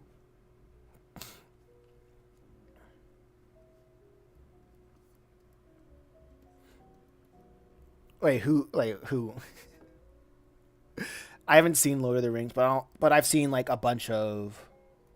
I've seen a bunch of stuff like that though.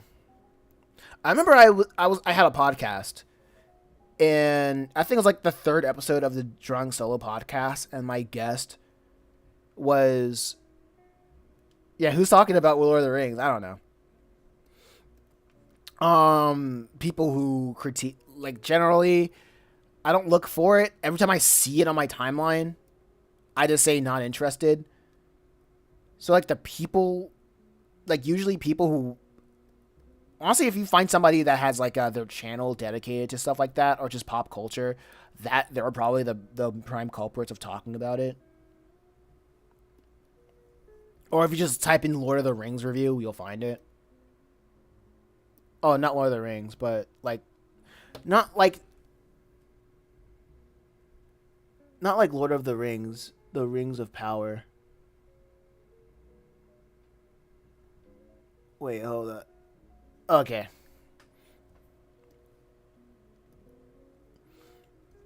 I get you. It's literally fun. I meant Rings of Power. Hold up. Let me check it out.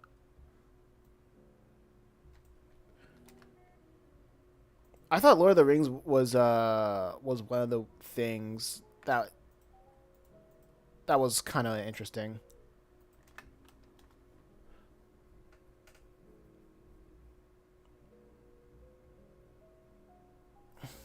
Oh, I haven't seen this.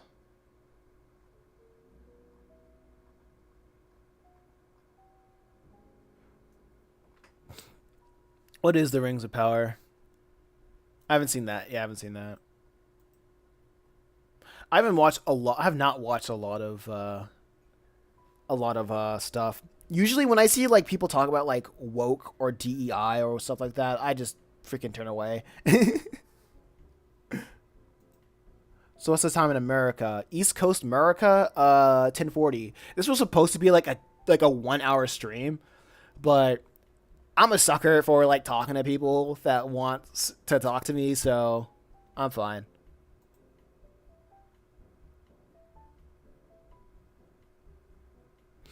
Lord of the Rings is marvelous, but Rings of Power has uh has a spin off. It has been a spin off, like the Acolyte thing. Okay, 1541 in T Land. Oh wow. Wait, 1541. Let's see. Let me think. Brain power, quick maths. As you guys say in T Land, so that's like what? Uh, it's like what 3:41 p.m. You could hear my brain cells frying, trying to do quick math. 15:41. What is that? Like 3 p.m. Oh, here it's 16:41.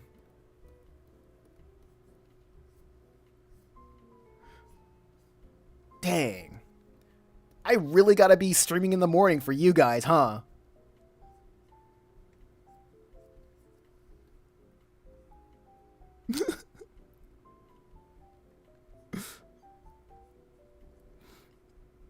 Time zones do be whack.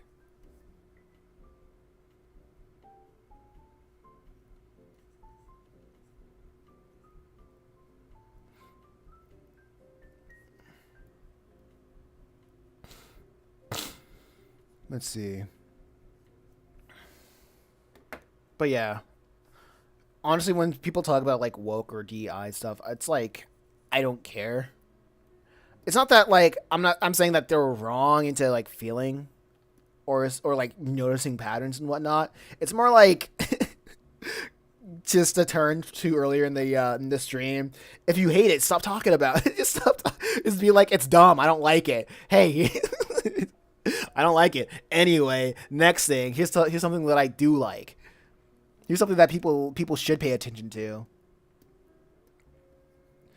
Cause like, and I get it. Negativity it sells. It gets people to click. People like to learn from disasters more than they like learning from people's successes. Cause like it's interesting. It's like disasters are universal, but successes are very what's the word for it? Success is very per person to person. There's a word for that, but I can't think of the word right now. Um, if people can find a better word for it from person to person, then help me out for a bit. My thesaurus is pretty lame right now.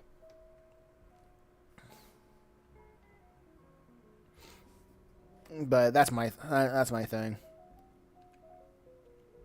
Contextual. That's the word. Success is contextual, but failures are universal, but success is contextual. That's what it feels like.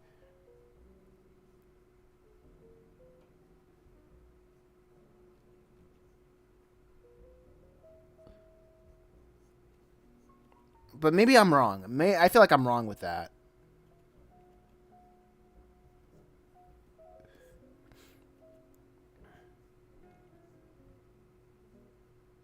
Or maybe there's something in the middle that I'm thinking. I'm missing.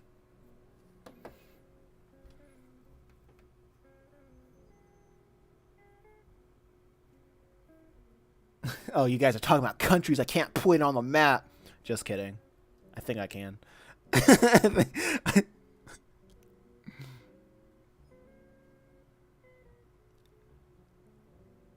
West Bazinga.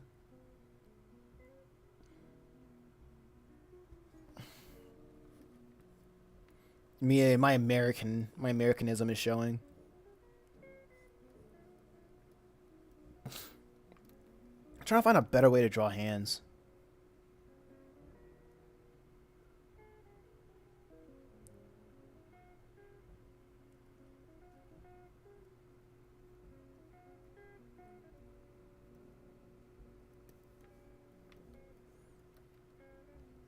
Let's see if I can do the blocking out method.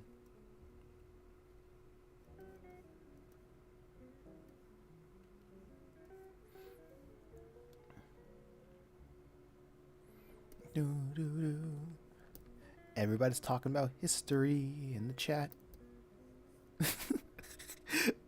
Everybody was kung fu fighting.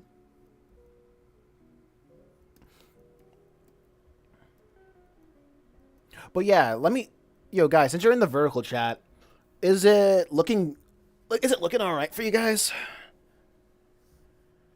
Is it easy to read the your comments?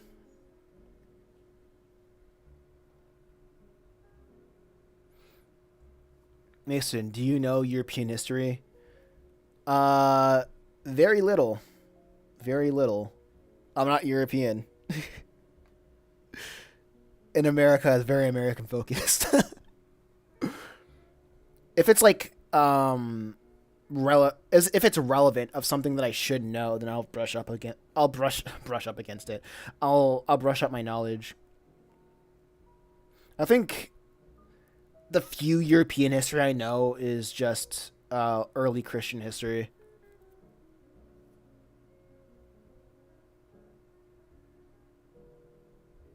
We could see as pretty well. We can see as pretty well on the short stream. What are you talking about? we can see, we can see, we can see crazy. A little bit before.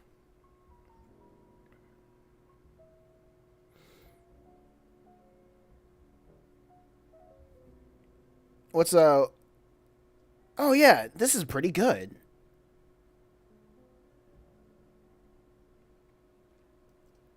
Yeah, I'm looking at it right now. I like how I like the area where you guys can like see.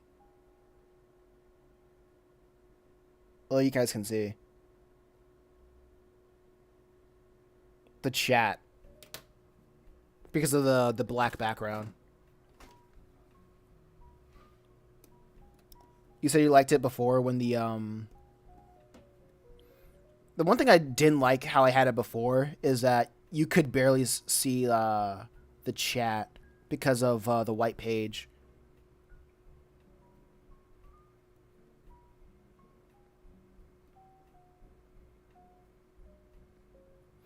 Bob Cusman, welcome to the chat, Bob. How come you guys going from movie to history? Because film is history.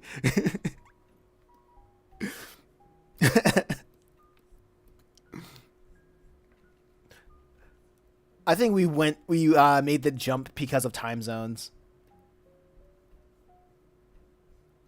We were talking about time zones, and then like we were gonna say not we, you guys, f and Christmas Bush.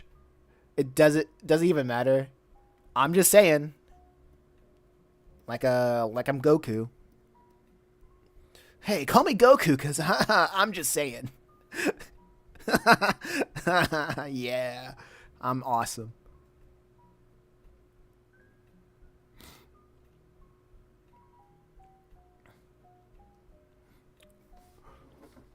He's my BBG. Well, it's oh yeah, I forgot. This is the morning stream. I have all the non-Americans here.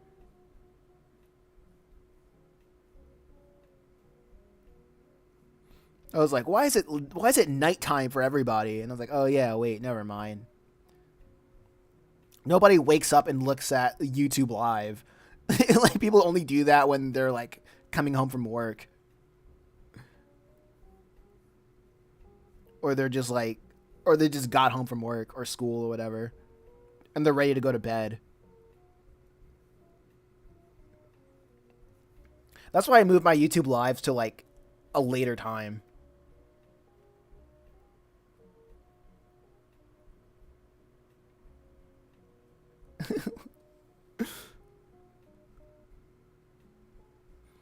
So I can get more Americans. More people on my time zone.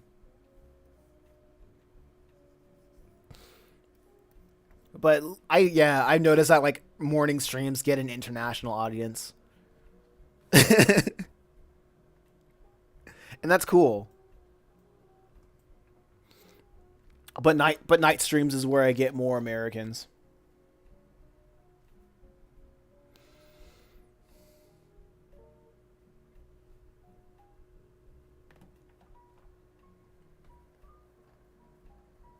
Let's see. Uh 15. I think I'm gonna like I'm gonna end the whatchamacallit, this the segment on this page, page 15.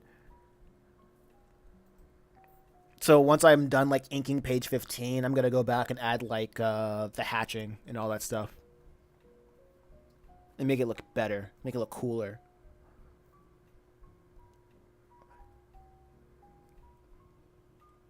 Is that Vietnam? East America. In East America, it's 10:51 a.m. and that's a.m. time.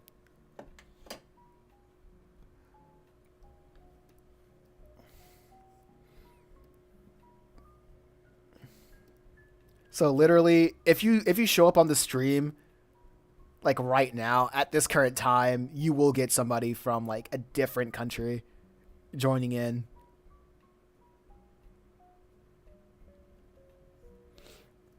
Let me draw a laughing Lucifer. This could be an emote.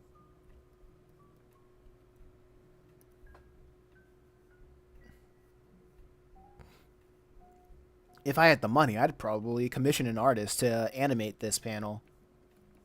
A laughing Lucifer.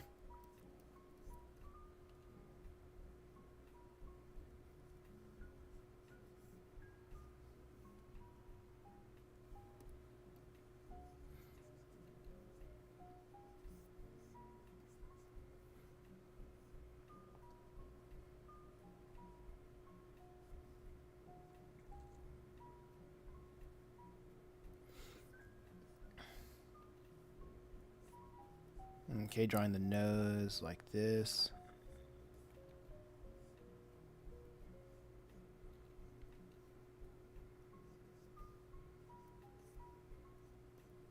This nose is pretty long.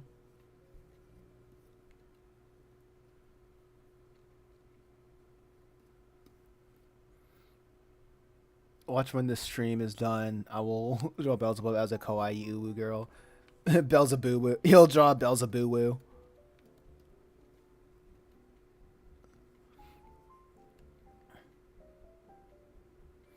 I should probably one of these days I should probably do a popularity poll to see like which is everybody's favorite character from Purgatory Academy.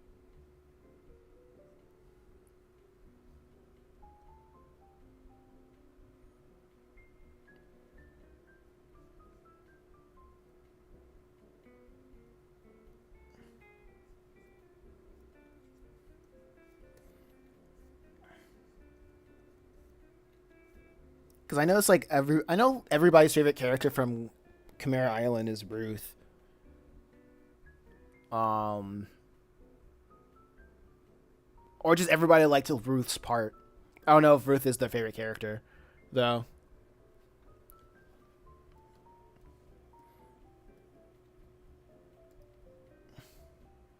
Lucifer will win. Yeah, that's because you simp for him.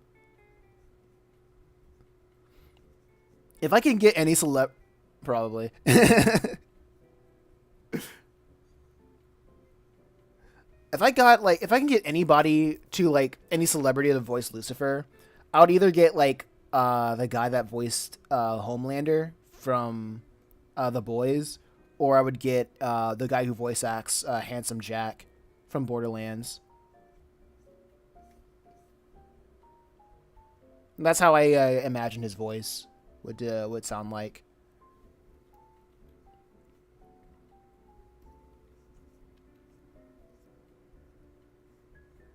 Like a guy that's very, very cocky.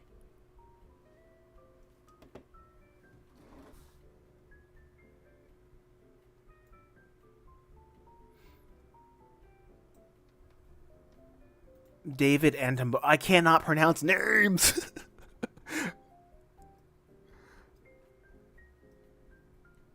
David Attenborough.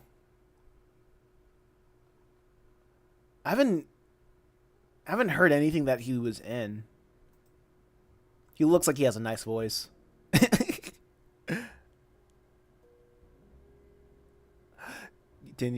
You didn't expect me to switch streams. I did not, but it is welcome. Oh yeah, I don't think Purgatory Academy has a narrator. Like I don't think any of my comics have narrators.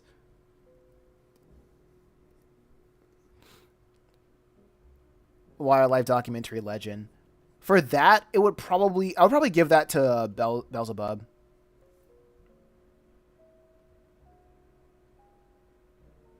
Attenborough. That's how you pronounce it. Okay.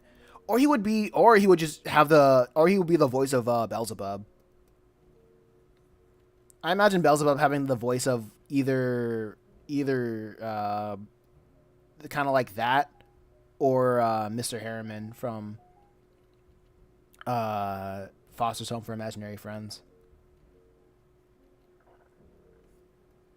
Because that's essentially the analog, the character I referenced him from. Attenborough. Oh, okay. Have you watched Constantine? No. Constantine is that DC. Is that DC comic, right?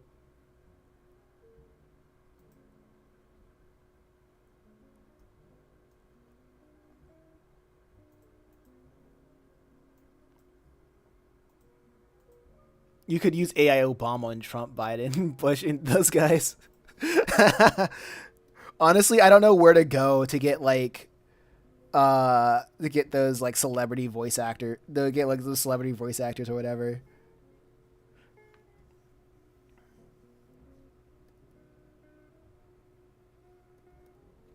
I know people, and besides, if it's not as easy as I can do it right now, I'm not gonna even try. Like, love Emperor Constantine. I guess everybody knows who Constantine is except for me. Oh, you're talking about? Are you talking about the freaking? I think Bush is talking about the historical figure, while Bob is talking about the DC comic.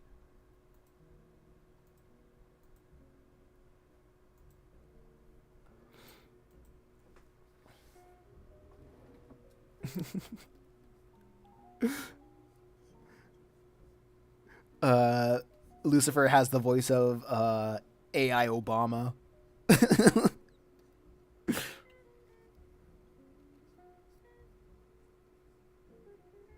You know what? I can see that.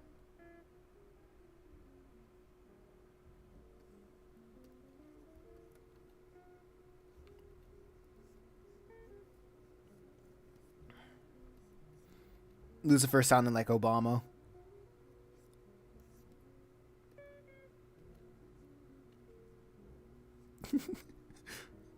That would be funny though.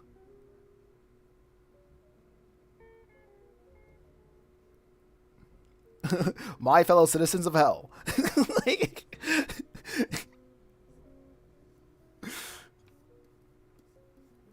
or Dedisons or whatever. I cannot English.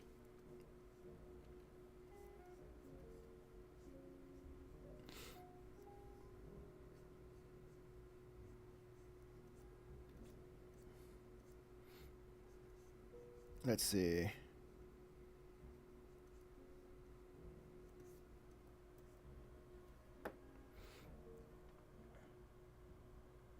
I can imagine that Obama as Lucifer, with guest voice actor Obama, Barack Hussein Obama, like it's a freaking Disney Channel, Disney Channel promo. This week on Purgatory Academy, Travis and Ali are going through a rocky relationship, with their freaking MMA boxing match. Will Travis step up to the mat, or will he fall under the pressure?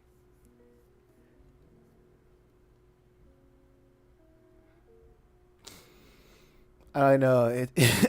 It has the best Lucifer impression, in my opinion. For real, for real.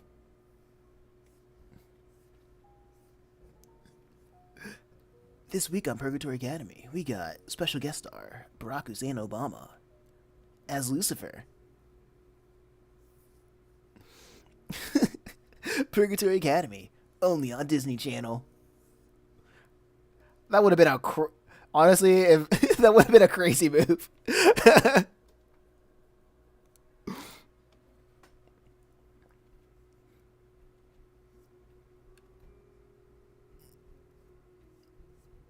Nah, I ain't selling this to freaking Disney Channel.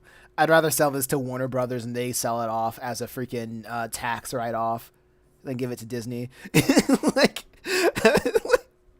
I'd rather have Warner Brothers sell this as a tax write off.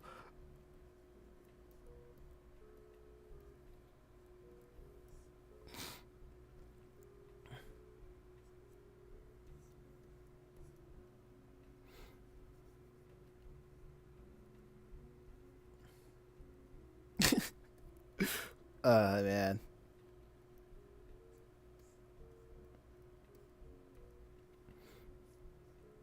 Let's see. Draw the tongue right here. Okay, look at him. Look at him laugh. Look at him having a good time.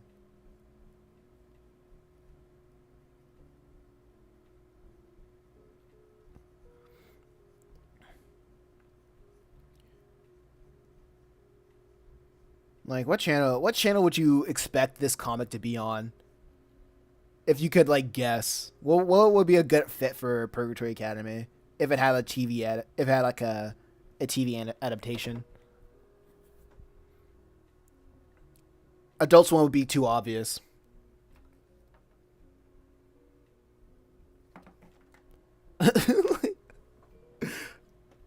And yes, the right answer would be too obvious.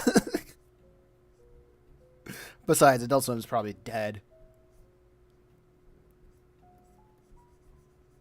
Actually, no. Smiling Friends and Rick and Morty is keeping it alive.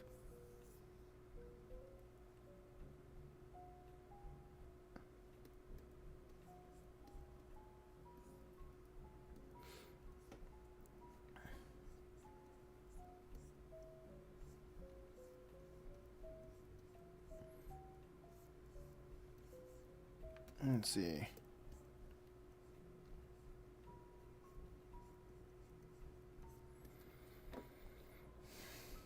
This is looking cool. Well, it's looking good.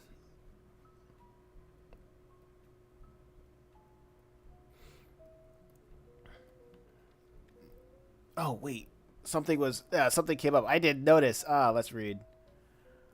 Thank you, Mason, for the stream and talking to me, taking the time to do this. I have to. Okay, are you streaming now? Yeah, Angels. I plan on streaming tomorrow. Sorry, I didn't see that. Sorry. That was. I didn't notice that you sent that until it was fading away, and then my mind was like, "Wait a second, something's moving. What's moving?" Ugh. Yeah, like after this, I'm gonna go back to streaming at like 5 p.m. again, as you do, as I usually do. Hold on, let me check. I want to check something. Okay, interesting. It's still live.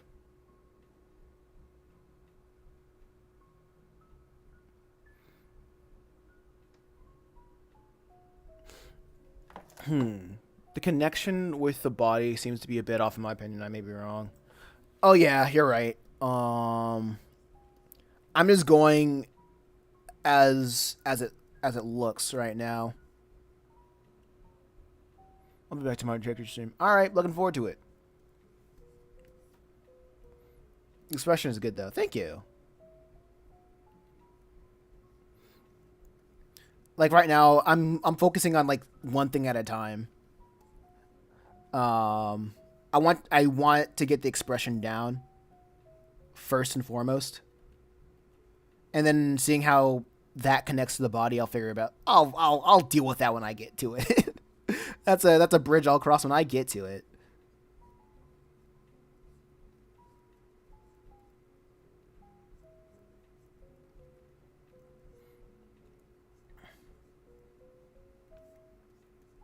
I think it looks like this because of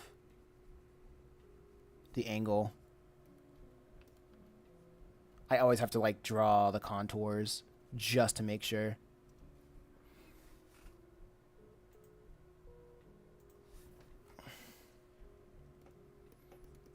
Just to make sure. I'm also gonna like I know I said this before, but I am also planning on playing Persona for an hour at 1.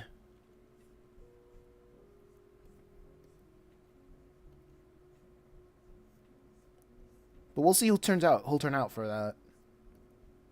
If people show up and interact, I'll play for like 3 hours. But if it's a silent stream, then I'll do it. I'll do it for like an hour. And then go back to working on what I usually work on. Maybe finding better uh, titles and making thumbnails and working on my call to actions at the end of my videos. That's the next thing that I'm gonna do.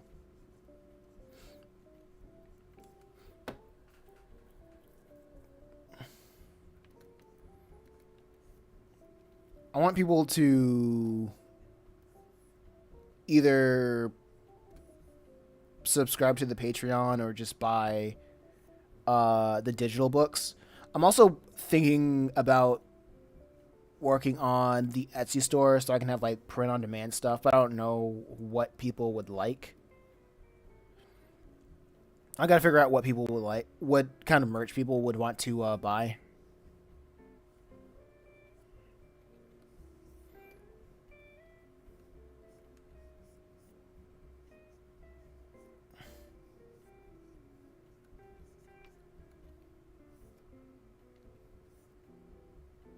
I'm gonna make this like that so I don't have to draw that much.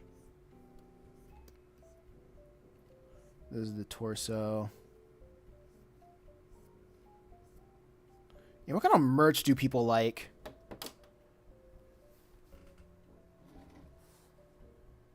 That's my question. That's the $1,000,000 question. Or what kind of merch do people would like to buy or to support the channel with?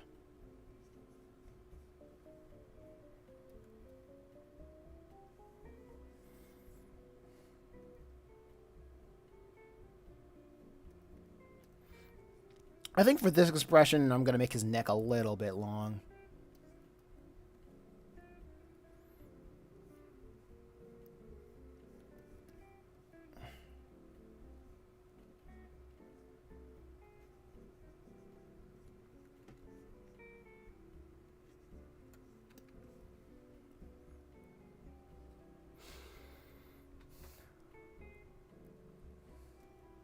Let's see.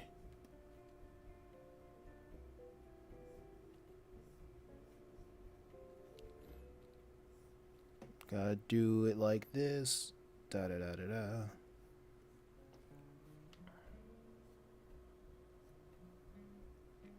One shoulder, one shoulder's over here, all the other shoulders right over there.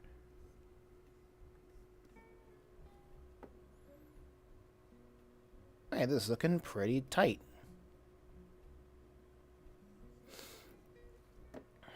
But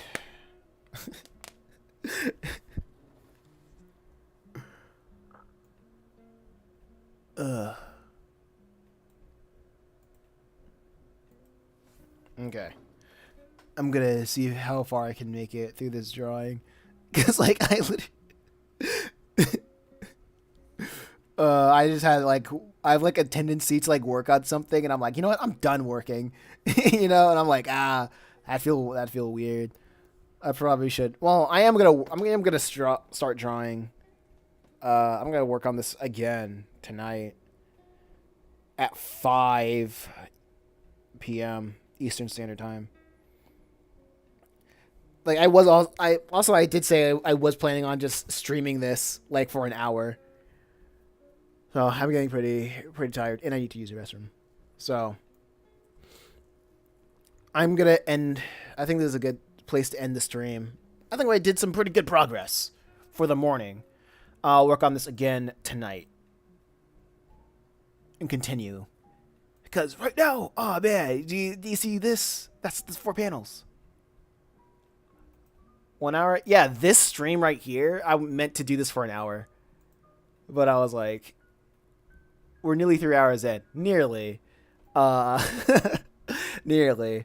So this stream was good, honestly.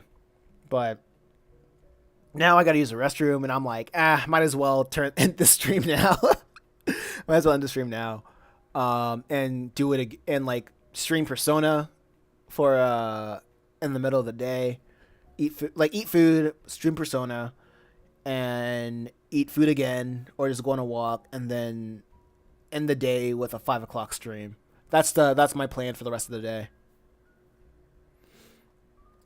So yeah, that's the plan. I'll check everybody later.